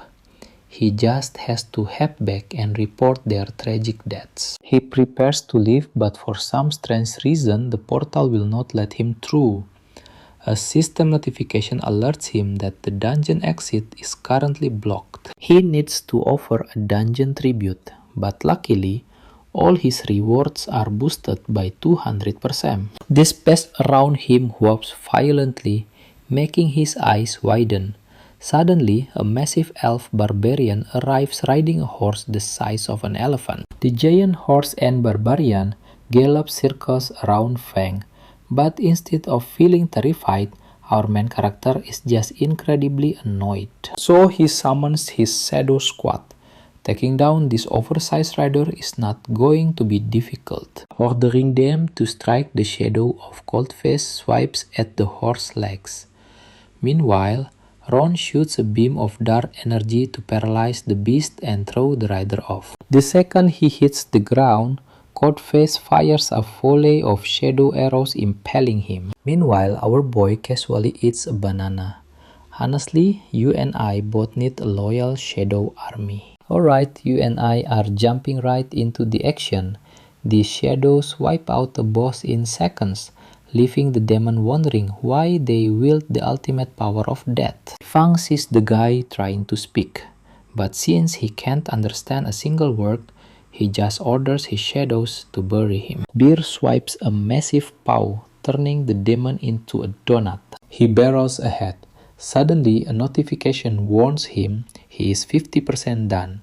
Turns out, this is a double boss dungeon. Deciding to press on, he explores deeper. Walking through the eerie forest, he spots a tree overgrown with strange mushrooms. He approaches an altar where an 11 out of 10 Bedi demands to know why he stepped into the secret ground. Fang cuts straight to the chase, asking if she speaks English. If not, the fight starts right now. She is totally speechless. As the Dark Forest Guardian, this level 18 elf immediately conjures a massive dome of crackling red energy. Fang quickly checks the stat effects. Every undead and shadow unit gets a massive energy boost and mana recovery, while living units suffer terrible paralysis and decay. Fang just grins. The guy is basically born with built-in plot armor. This domain was practically custom-made for his shadows. He will not even need to spend his own mana anymore. The whole regret of the past debuff actually benefit him. He orders his shadow squad to swarm and crush her. Hero, meanwhile, stands outside the portal, praying that Ron and the others take care of Fang. Even if they fail, they are still the final boss. Now, pay attention because this debuff boosts their stats but locks down the exit. Honestly, we have to wonder what kind of terrifying boss is waiting for our main character inside. Even a 400% stat boost will not save them. Hero is already grinning, imagining how glorious it will be when Fang dies. This toad of a guy has no clue that Fang is absolutely wiping the floor with the boss, all while eating a banana. Yuri grabs her by the hair, dragging her before Fang. Yuri confronts Black Eagle, demanding to know why he betrayed them. Her entire hierarchy and hatchery lie in complete ruin. With that, she passes out, and a pillar of bright white light erupts before Fang. The dungeon is cleared. Fang actually feels a bit bad, but hey, he got stronger. Then he spots a massive egg sitting in the center of the altar. The system identifies it as an ancient inactive demon deity embryo that require some highly specific secret conditions to hatch. Staring at the massive egg, Fang decides to tuck it safely away inside his storage ring. The escape portal opens right up, but he still has a bit of unfinished business to settle first. Fang approaches the fallen guardian. Leaving a level 18 boss here to rot will be a total waste. He decides to grant her a second chance at life. After all, her power matches Black Eagle. He casts his extraction skill instantly, turning her into a smoking hot shadow warrior. She softly whispers that she is the dead executioner. Fang is shocked. Wait, can she actually speak? Turns out that is the only sentence she can repeat, basically like a Pokemon. Fang asks if she can even understand him. She just repeats that line. Seriously, you and I both know, if the demon clan looks this good, we might need to change our career paths immediately. Fang walks out of the portal and Hero looks like he just saw a ghost. He simply cannot believe Fang cleared this dungeon all by himself. An investigator asks Fang why he is alone. Where are the rest of the academy students? Fang puts on an Oscar-worthy performance, fabricating a tale about a brutal night elf ambush that separated him from the group while they picked moonlight grass. He claims all he could do was run and hide while the others fought the boss, and that is how they met their end. The investigator scans the residual energy, confirming it is indeed night elf mana. Meanwhile, Hero feels his blood pressure spiking. The investigator then asks if anything else unusual occurred inside. Fang mentioned being hit by the regret of the past effect, shocking the investigator, who immediately asks if Fang has any enemies. After all, soloing a dungeon like that is impossible. Fang glances over at Hero, whose face instantly drains of all color. Fang just calmly tells the investigator he is not sure. He is new to Sunwheel Academy and has no grudges. The investigator jokingly tells him to cool it with the Vinland Saga quotes. They promise to launch a full investigation and get him justice. Fang thanks him while Hero looks absolutely terrified all over again. Fang has locked onto Hero.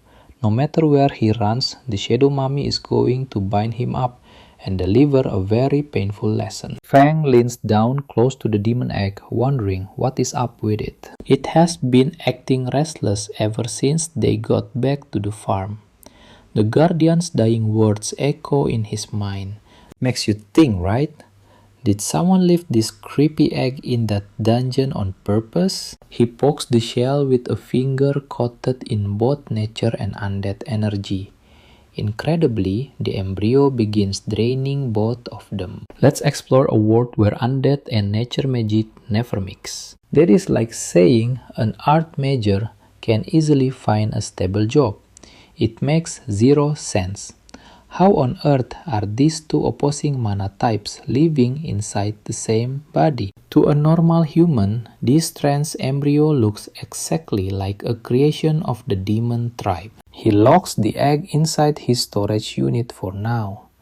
There is only one way to solve this mystery. He heads straight to the principal's office, catching the old man completely off guard so late at night. Fang pulls out the demonic egg and shows it to the principal, who leans in closer and demands to know where it came from. He explains that he found it deep within the Shadow Woodlands after taking down the final dungeon boss. At first, he thought it was just a rare drop, but the principal looks absolutely terrified, recognizing it as a demon deity embryo. There is no doubt about it. The demon tribe bypassed security and infiltrated the dungeon to breed these abominations. Fang asks what this deity actually is, and the principal explains it is a terrifying force of the demon race. They prey on humans to gain overwhelming power, and the strongest among them can even tear through dimensions. They come in various forms, from deceptively harmless lookalikes to giant brutes and nightmare-fueled beasts like massive dragons. These ancient demon deities possess the frightening power to cross space. They use dungeons to plant their sinister seeds, basically turning the zones into their private nurseries. All the violence, death, and chaotic mana fluctuations inside feed the egg, helping it grow. Once it gets strong enough, it will hatch, tear through the dungeon, and invade our reality. And this egg has already entered its active growth phase. Left unchecked inside the dungeon, it would hatch in 6 months, releasing a highly dangerous high-level demon into the world. Fang truly saved the academy from a terrible disaster, but the principal is still puzzled by how deep these embryos hide. Watch closely now. The egg only responds to familiar dark magic, and his secret is about to come out. Will he actually be exposed as a dubbed necromancer? But the principal just laughs, apologizing for teasing him. He understands that every talented student has secrets. As long as he protects the academy and does not turn evil, the school is happy to let their star genius grow. He just needs to promise never to use his power for evil, remaining a loyal student of the academy and a protector of humanity. Fang promises to remember his words, and the principal gently pats him on the head. He even rewards Fang with a territory banner, praising him for handing it over instead of trying to hatch it like a fool. Wherever he plants this flag, 500 meters of land will appear, allowing him to shape the terrain. Fang can only smile. To a property-obsessed guy, this is absolutely amazing. The principal then tells him to return to his dorm. He promises to have experts secure the egg and reminds Fang of an upcoming student exchange program starting in just a few days. He encourages him to mingle with the guests, mentioning a brilliant nature tribe instructor who specializes in the magical hybridization of mystical plants. This hybridization concept, we both know it is brilliant. Right now, he only cloaks his undead warriors in nature energy to disguise them as harmless beast summons. But what if he could fuse them into powerful chimeras? Later, he walks to his border and plants the flag. It instantly generates 500 meters of new land. He then looks at his shadow soldiers resting nearby. He looks toward the west, wondering about his dead executioner, while the corrupt hero sits fuming, completely enraged that someone got promoted and ruined his dark plans. He cannot afford to wait. If an investigation starts, his crimes will definitely be exposed. He slides open a hidden door in his study and approaches a dark, terrifying altar. Offering a desperate blood sacrifice, he summons a demon lord. Suddenly, the arrogant hero cowers like a beaten dog, begging for help. He begs the demon lord Gradosa for guidance, crying that Fang keeps ruining their schemes and asking how to destroy him. Gradosa coldly warns him to stop being so utterly useless if he wants to survive this. The Demon Lord then decides to deploy a deadlier assassin to handle Fang. After blasting the hero with dark energy as a warning, the scene shifts to the new student meeting, where Fang sits completely alone. He is totally bored, casually eating a hot dog when an unfamiliar student sits down and asks for some tips. The stranger asks how he cleared the entrance dungeon completely alone, but Fang instantly senses an incredibly suspicious and dark vibe radiating from him. He quickly decides to put on another award-winning performance, pretending to be utterly devastated over the 3 fallen seniors. He leaves, but trust me, we will meet again. Alright, you and I are jumping right into a wild fight where a cocky hero has no idea who he is messing with. He struts over and asks Fang what number is it. The news is already out, and this guy is skating on thin ice, literally, because a massive skite of pure darkness is blazing right behind his back. Frank finally arrives with Shadow Mummy looming behind him. He coldly asks the hero, "What number is it?" Pointing with a single finger, the hero arrogantly answers, 1. Frank just smiles. That is his cue to finally teach this punk a lesson. He immediately unleashes a brutal fist packed with nature energy. He is completely done tolerating this utter piece of trash. Fong punches the hero straight into the next room. Gasping for air, the hero struggles to stand, demanding how he even got in. Fong just smiles, asking if he caused the disaster in the Shadow Woodland dungeon. The hero screams furious that anyone dared to strike him. Thick darkness begins swirling around the hero as he activates a forbidden demon art of flesh and blood sacrifice. His muscles swell as he grows larger and stronger, even awakening a second-rate renegade power. The hero is overflowing with cheap confidence, now that his physical body has ballooned to twice its normal size. Now watch closely, because Fang realizes this forbidden black demon art makes him a demon spy. The hero just laughs, bragging he is a devout believer of Gradosa. Fang raises an eyebrow, wondering if this clown is truly linked to the seventh Demon King. The hero screams back, defending his Dark Lord. He lunges forward to crush Fang once and for all, but the loyal executioner steps in, blocking the devastating blow with her scythe. They trade blows, but the hero's corrupt energy is simply too corrosive for the executioner. With her staff already melting away, Fang has to think of a brand new strategy fast. Staring down his opponents, the mutated fake demon roars in absolute fury. How dare this weakling show up at his doorstep, practically begging to be slaughtered? Fang narrows his eyes. This freak is completely naked and still talking absolute trash. They must find a blind spot to end this fight immediately. Fang decides to summon his entire shadow unit to the field. The hero is shocked to realize he is facing a true necromancer. It seems Tuka was right and that sacrifice was not pointless. They have actually baited a human genius. Suddenly, Black Eagle grabs his staff and drives it straight through the hero's chest. Fang demands to know if he was the one who killed Tuka. Instead of answering, the dying hero starts a bloody summoning ritual. He begs his Dark Lord to possess his physical vessel.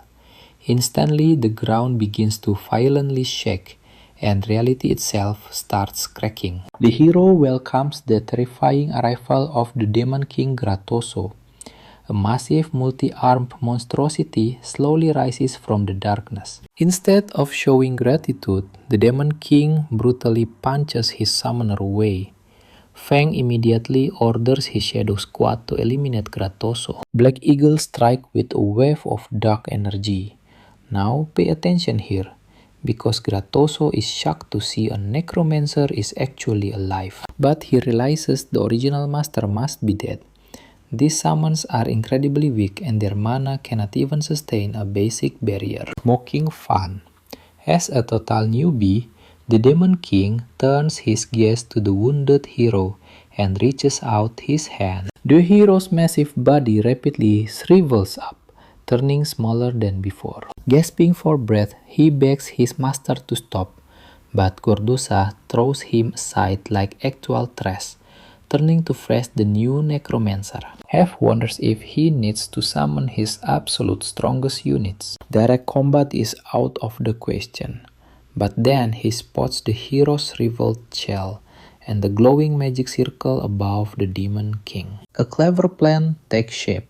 He decides to mock the Demon King by confidently declaring himself as the next supreme necromancer. Daring the mighty Demon King to make a move, he commands his shadows to charge straight into battle. Amused by this bold provocation, Gradosa immediately unleashes a storm of devastating slashes. The executioner blocks with her staff while protective water bubbles form, but they still get whipped by his energy tentacles. Most of his undead soldiers instantly crumble into dust. The Demon King demands his final words, calling him a pathetic successor who has no clue how to use the undead. Fang just grins, replying that the Demon King is the clueless one. He already noticed Gradosa kept the broken hero alive just to siphon his remaining mana. The hero is the literal anchor for his summoning, meaning this physical avatar has a massive weakness. The moment the hero is put down, the magic circle shatters, sending Gradosa screaming back into a column of mist. Just as the bureau officers arrive to investigate the chaos, Fang slips away completely, evading their sight. With his mana completely drained, he barely survived. If his final gamble had failed, it would have been game over for him. The second he reaches his farm, a deadly assassin appears, fresh off a highly successful assassination mission. Being ordered by his boss to ditch his target and hunt down Fang has him incredibly annoyed. He warns Fang to make this worth his time. Fang just smiles to summon his undead, but his tank is bone dry.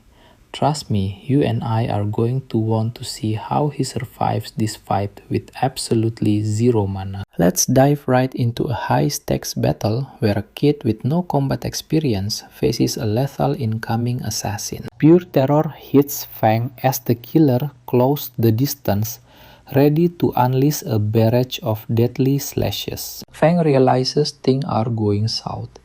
To power up his undead, he desperately needs the Lamb of Bones, which Yui still has. Grabbing that artifact is his only shot at turning the tide, but his seconds are rapidly running out. Fang tries to retreat as a stunning, mysterious Earth Guardian suddenly rises, radiating the exact dual energies he possesses. The killer swings his deadly blade, but Fang barely managed to dodge it. Suddenly, massive vines explode from deep underground, whipping wildly at the assassin to trap him in place. Even our main character is shocked by this wild magic, as the thick vines weave a protective dome around him. The assassin laughs it off as a cheap trick, channeling his mana to ignite his sword with blazing energy. As a master swordsman, he strikes hard, but his first fiery slash barely scratches the massive protective wall. Pay close attention, now the killer slices through,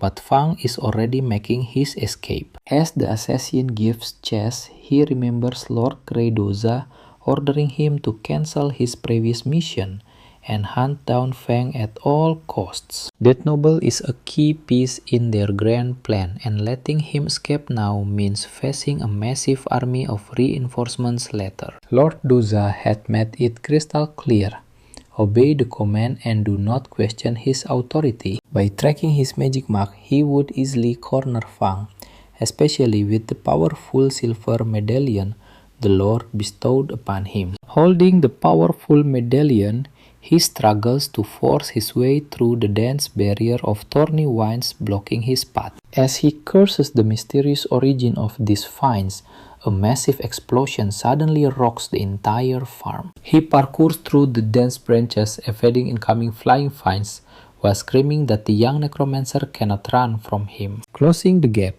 the assassin tackles our hero hard to the ground, smugly declaring that the game is officially over. But Fang just grins, because right there, in his hand, he is already holding the coveted lamb. Yet his undead energy refuses to trigger the Lamb of Bones, and every single fleeting second is absolutely critical. Unleashing every bit of power he has left, the lamb suddenly flares with a bright green light as he roars for it to obey. Instantly, a violent shockwave rips across the fields, and a massive, terrifying shape begins to burst from the earth. Giant trees rapidly grow around the assassin, locking him down as he furiously demands an end to these pathetic tricks. Unfazed, the killer slices the wood apart and activates his medallion to unleash a devastating Shadow Devour skill. The surrounding flora rapidly decays as the assassin spawns multiple dark clones of himself to strike. But Fang is not finished yet,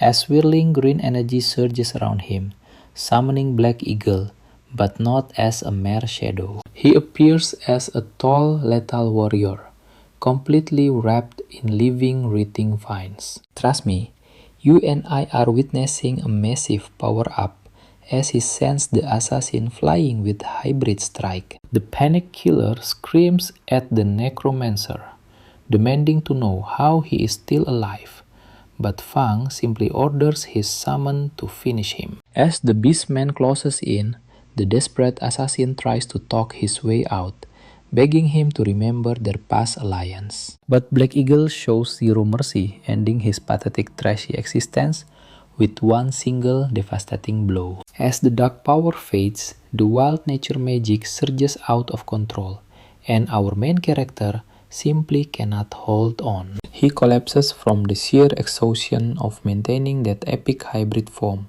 as Black Eagle sighs and dissolves right back into the shadows. Far from the battlefield, an elite squad of royal knights escorts a carriage holding two powerful nobles. During their tense, silent standoff, both men suddenly freeze as a massive wave of pure natural energy washes over them. This shocking yet incredibly pure power leaves the red-haired noble completely baffled about what could be happening. Tracing this incredible magical signature, the Academy instructors find our unconscious hero absolutely stunned that such an insanely pure nature prodigy was hiding in a place like this. A few teachers even feel a stab of envy, knowing that this level of elemental purity could easily make them the department head.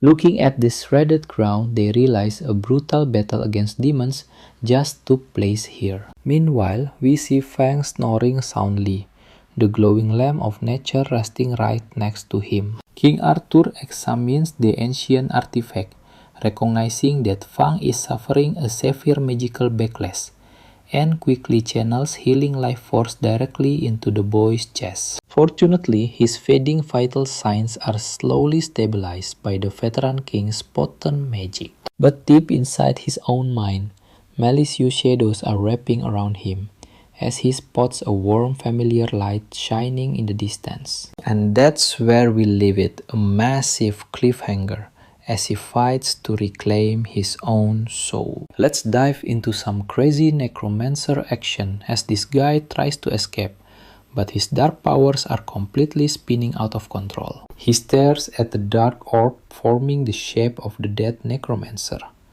asking why Xiao is still alive. Xiao only smiles. He definitely died, but thanks to Fang, he finally understands what that truly means. Lunging straight at Fang, the situation turns critical. At this rate, he'll lose his body to this cheap Jinwoo clone. He cannot even break free.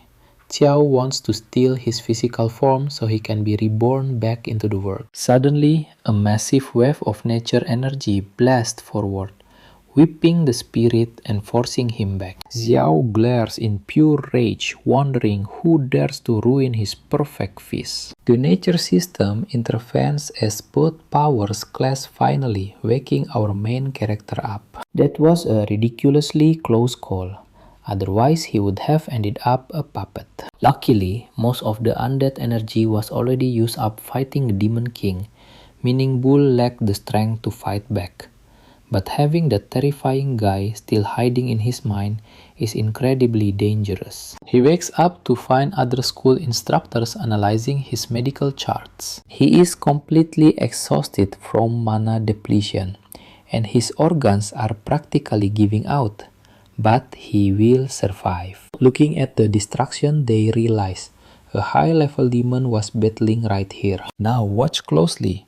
This beast was level 20 or higher, and everyone is staring at Fang like he is dead. They wonder if he really defeated a high-level demon alone, while Fang quickly sits up fully on guard against these strangers. The knightly leader tells him to relax, realizing his pure nature. Mana means he must be the legendary child Faya mentioned. He spots the boy's student card, identifying him as a student of Sunwheel Academy. The warrior introduces himself as a fellow instructor from the academy. Fang greets him respectfully, just as arriving knights ask Master Seymour what happened. Seymour explains that a demon invaded, but fortunately, This brave kid sent it straight back to hell. The commander is amazed, calling him a true hero. Staring at the broken weapon, he doubts the defeat. Seymour asks, "What is wrong?" wondering if the Count discovers something else. The Count was focused on defending the front lines against the demon threat, feeling guilty that a beast slipped through their defenses. Seymour reassures him, promising they will double the security patrols around the campus. He requests they bring Fa along to give the school principal a full report on Chapter 17. You and I are visiting the headmaster's office now, and he already knows about the failed security defenses. He claims that everything is completely under control. They plan to deploy 3 additional patrol units, but Seymour instantly snaps and grabs the principal by his collar. He is sick of this annoying bureaucracy and knows extra patrols will not solve anything. He literally starts shaking the old man violently. Talk about holding leadership accountable. Fang covers his eyes in pure embarrassment, while the boss frantically reminds Seymour that a student is watching. Seymour is basically telling him to rethink his life choices. He expects kids to just fend for themselves when they are out here fighting actual demons. Will he really just brush this off?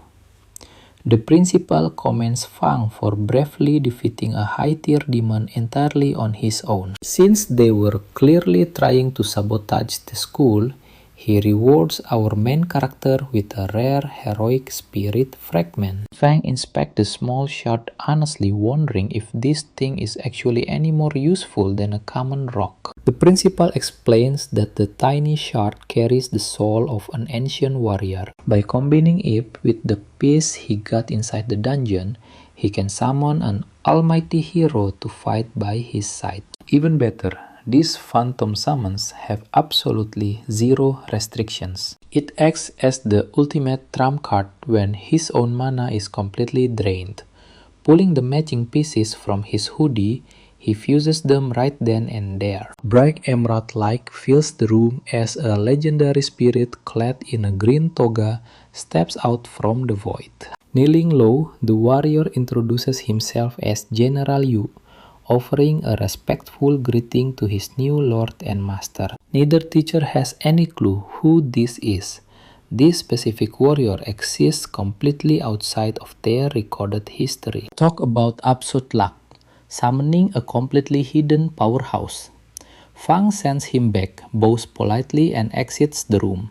Seymour insists they need to recruit this young boy immediately. His elemental aura is exceptionally pure, unlike any power Seymour has ever witnessed in his entire career. He could become the strongest ever, and trust me, you and I are both excited to see what he chooses next. Forget his fancy natural magic, you and I are about to watch Fang get angry at his own weakness. Against genuinely powerful enemies, he barely has any tricks, and his durability is basically as weak as a web paper bag. So our boy decides to lock in and boost his power immediately, otherwise he can forget about ever farming in peace.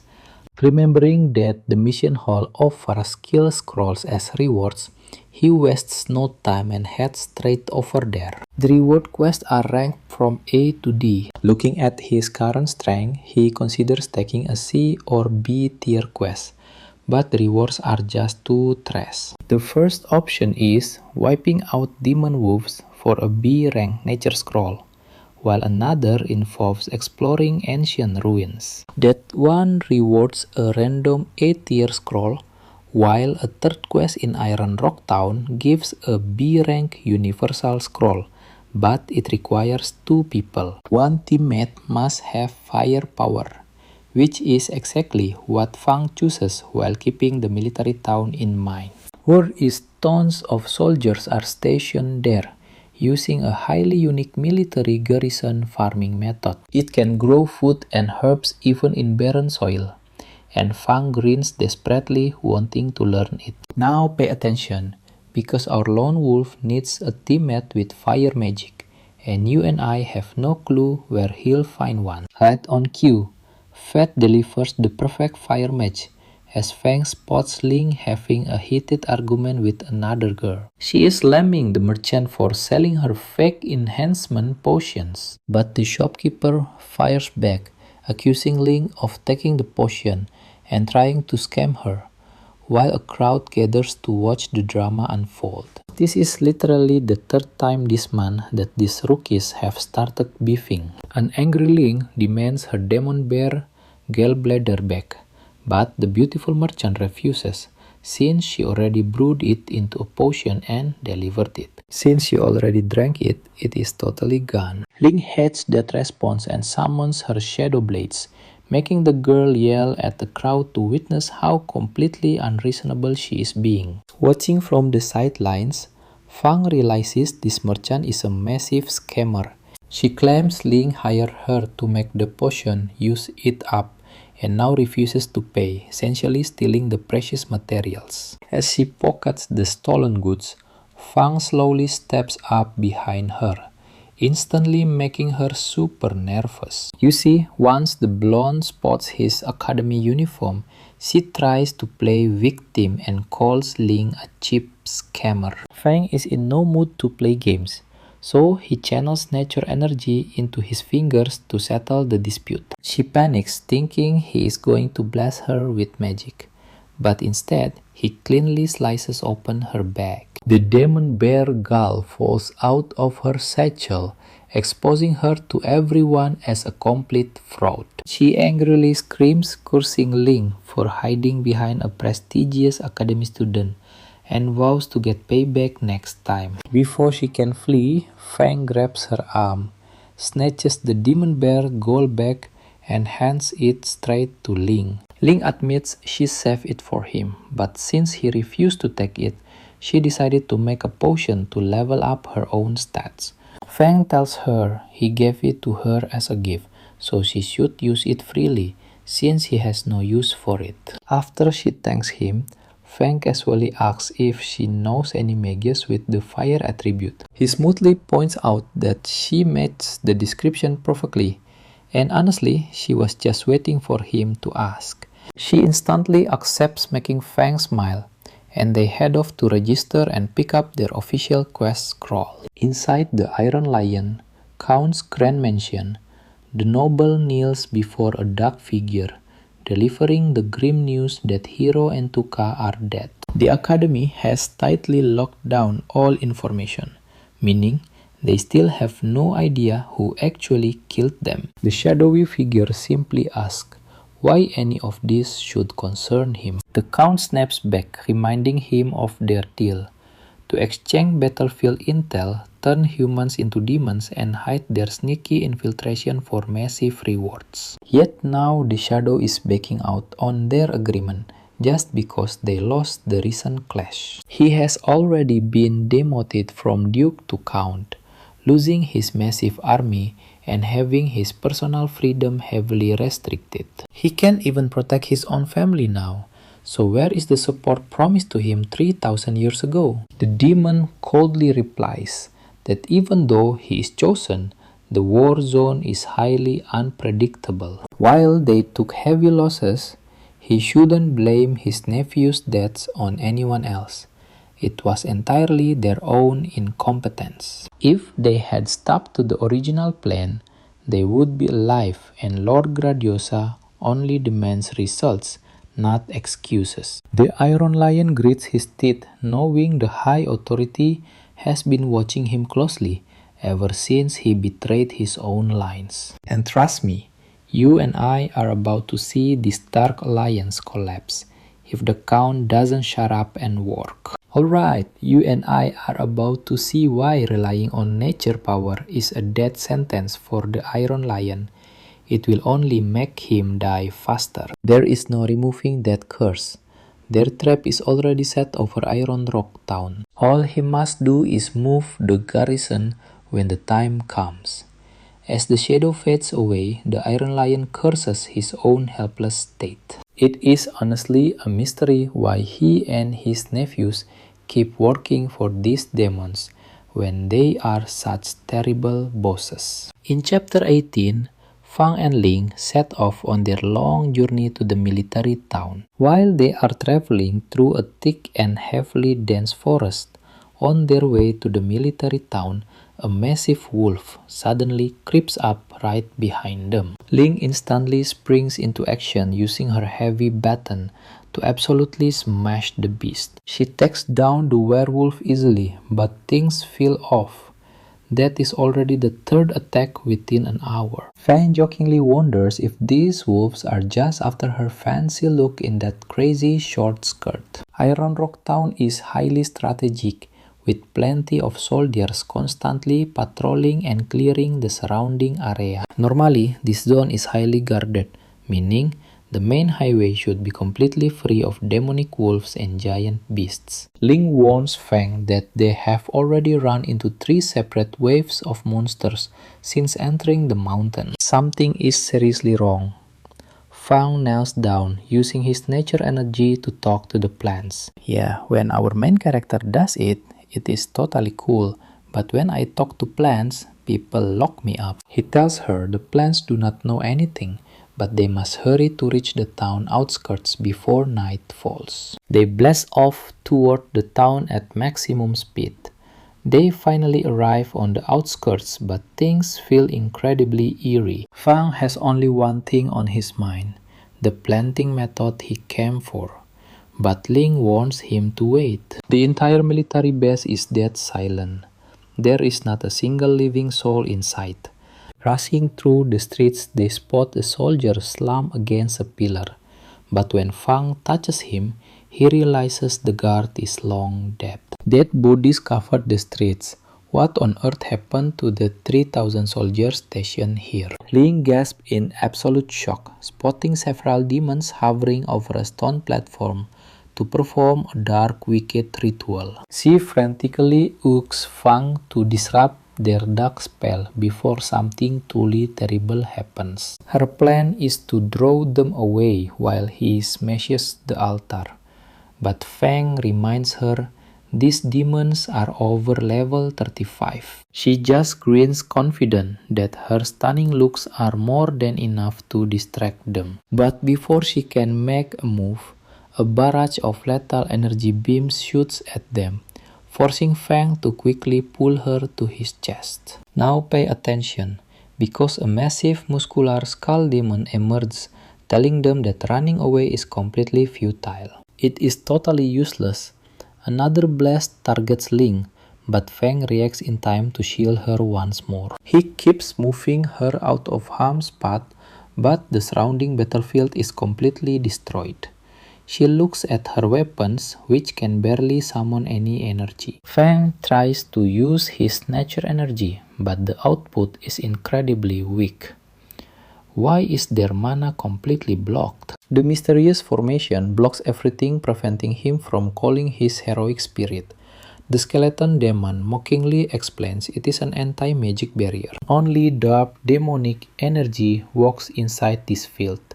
As the monster charges straight at them, they scramble for a plan. Fang knows his secret necromancy skills would work here, but he cannot risk revealing them while Ling is watching. Okay, I know what you're thinking.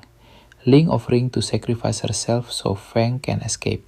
He just raises an eyebrow. He knows she is not strong enough, but she desperately insists that someone has to escape and bring back help. Determined to make up for her past loss, she refused to let him fall. She crossed her dual blades, fully prepared to fight to the death. Fang suddenly knocks her out cold with a quick nature-infused chop. She gasps in shock and instantly hits the ground. The skeleton demons laugh, assuming he is simply betraying his partner to buy himself a cheap chance to survive. They mock humans for being utterly shameless cowards. But Fang does not care at all about their insults. With her safely out of the way, he can finally unleash his real power. As they laugh, he suddenly pulls out the lamp of nature. The demons instantly freeze, warning him to put away the artifact before they break him into pieces. What they do not realize is that our main character is about to convert this nature relic into a weapon of death. The lamp morphs into a creepy bone lantern glowing with eerie purple flames. Fang smirks, gripping his new weapon of pure death. He calls upon his powerful spirit ally, who immediately rains down a devastating barrage of energy. The lead demon completely loses his mind. Terrified, the demon wonders how undead got here. Fang just grins. The real hunt has officially begun. And trust me, seeing these terrifying demons absolutely wet themselves in fear is a moment you and I will never get tired of. A few demons try to block their path, but the executioner shreds them instantly.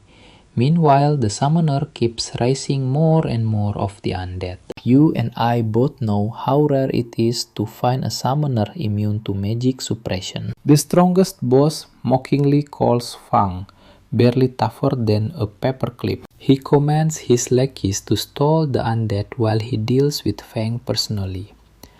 Ripe on cue, the skeleton squad charges forward with their weapons drawn. It is a clash of shadows and bone, as the ugly beast calls Fang a nuisance, knowing that killing him will make the summons disappear. The demon even insults him as a foolish mortal.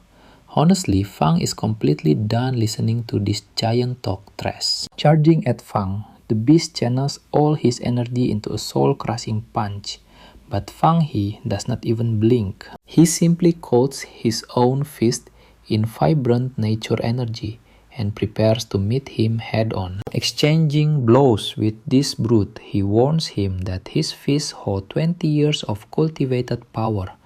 Can a mere demon actually hope to survive this? Instantly, massive bursts of purple and green energy clash, while their armies tear each other apart in the background. Now pay close attention, because the skeletal army is getting absolutely wrecked by our unstoppable shadows. Beaten to his knees, the lead demon demands to know who Fang is to invade Iron Town alone and purge their entire force. Fang demands answer about who they are and who sent them, but the stubborn demon refuses to speak. He boasts that when Lord Grado arrives, all humans will become mere food. Hearing that name again immediately triggers Fang. He turns to his faithful executioner, commanding her to squeeze every last bit of information out of him. With a terrifying smile, she conjures a whip of pure energy. Fang smirks. He knows their game. He needs to find their co-conspirators and gather every single detail. Smiling sweetly, she strikes the demon with her whips. He screams in absolute agony as a burst of dark flames consumes him, leaving nothing but ashes. Fang slowly walks over to injured Ling. He steps over the ruined battlefield and gently kneels by her side, desperately trying to see if she is still conscious. Once he confirms that she is breathing fine, he shifts his focus over to the pulsating energy pentagram on the ground. It is burning with a pale lilac flame, and the central energy core has already begun to crack and fracture. With the surrounding mana fully depleted, Fang realizes this orb is the source of the anti-magic field. He gently touches the core and it instantly goes completely berserk. Let us watch this energy explode. Realizing raw strength will not work, he summons one of his powerhouse undead to deal with it instead. Ron steps forward and Fang tells him to crush the core. For a split second, it honestly looks like the giant is losing his mind. He clutches his head, but that is just his way of condensing power into his heavy fist. He strikes the core so hard that it shatters into pieces. Fang smiles, noting there are no signs of any survivors left in this area. The remaining undead are retreating, so he decides to head back and check on Ling first. Aside from a few minor cuts and internal bruises, she seems to be completely fine. The executioner approaches Fang with cute puppy eyes, making him sigh in confusion before a strange warmth begins to glow in his chest. He looks down at his glowing shirt radiating intense heat. As it turns out, his hidden grimoire is reacting to something nearby. The pages begin to flip violently on their own as a crimson crest flares to life. Vast nature energy surges into the book, leaving Fang bewildered as to why it is activating like this. What could possibly be happening? Standing in the ruins of Iron Rock Town, Fang stares at the book as it hums with emerald light. Though the surrounding mana is slowly returning, this automatic activation is extremely bizarre. He quietly hides the book away, exactly like recruiters throwing my resume in the trash. Suddenly, he senses a massive surge of demonic energy nearby. Taking off into the sky, he decides to teach these demons a lesson. Walking through the devastated town with his gear, the entire place looks like an absolute war zone, prompting Fang to throw on a stylish dark robe to look like a true badass. Further down, a massive demonic soldier hunts a mother and her child, shouting at them to halt. The little girl stumbles, forcing her brave mother to draw her sword and stand her ground, but it is completely useless. Her attempt to protect her child ends with a brutal slash, leaving the weeping girl completely helpless as the monster raises his blade for the kill. But trust me, you and I are about to witness the most epic entrance ever. His cloak billows as he catches the giant blade barehanded, without showing a single emotion.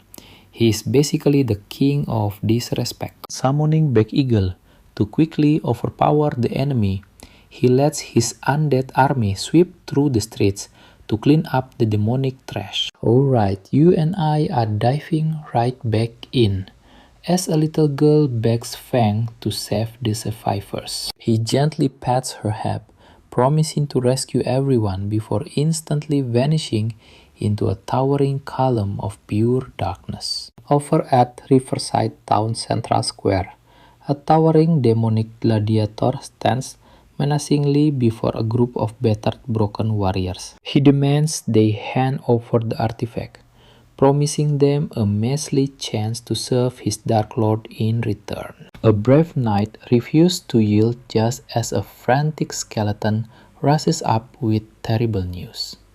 A mysterious figure in a black robe is absolutely shredding their forces with an army of undead. The gladiator scoffs, telling the warrior it is just a panicking necromancer.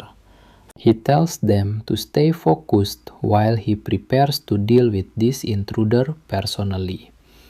Suddenly, the battle erupts in full swing. Watch closely here. Fang's undead warriors are burning skeletons to ash, while Black Eagle clashes directly with the skeleton gladiator. Black Eagle gains the upper hand, crushing the enemy's core and sending him flying, while Fang stands coolly between his powerful summons. Seeing this, the surviving skeletons scramble away in sheer terror. Honestly, Fang is just relieved they ran, because his mana is completely depleted. He looks around desperately wishing for a fresh banana to recover his energy. Suddenly, the captives who were forced to kneel before the gladiator turn and start bowing to Fang instead. A survivor asks if he is a necromancer.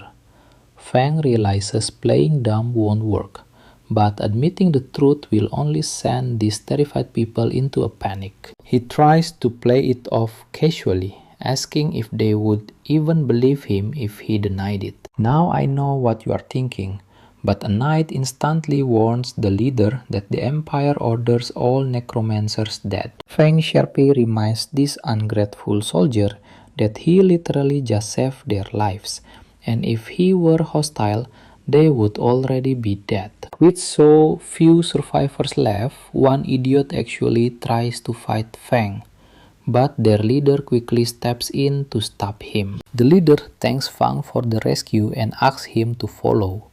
He guides him to a mysterious pillar, explaining they have no idea where it came from, but the demons are obsessed with obtaining it. As Fang inspects the massive structure, the officer explains This is actually a powerful anti-demon barrier built by their own technician. It keeps monsters away, but the leader suddenly starts screaming because the artifact has vanished. Where on earth could it be?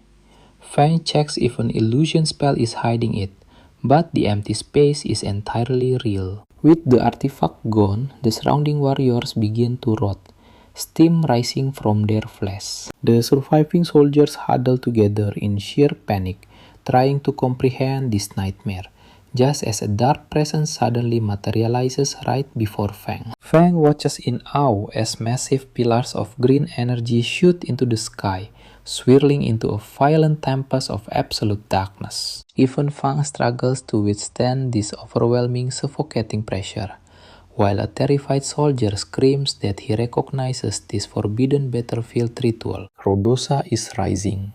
Right on cue, a terrifying skeletal shape emerges from the dark. Though his power is currently incomplete, it will suffice. A tan, silver-haired man steps forward from the swirling shadows. He rapidly mutates, growing more demonic by the second, until he looks like a terrifying Sukuna-style monster. Laughing maniacally, he calls Fang a pathetic bug ready to squish him. Trust me, you and I must watch this.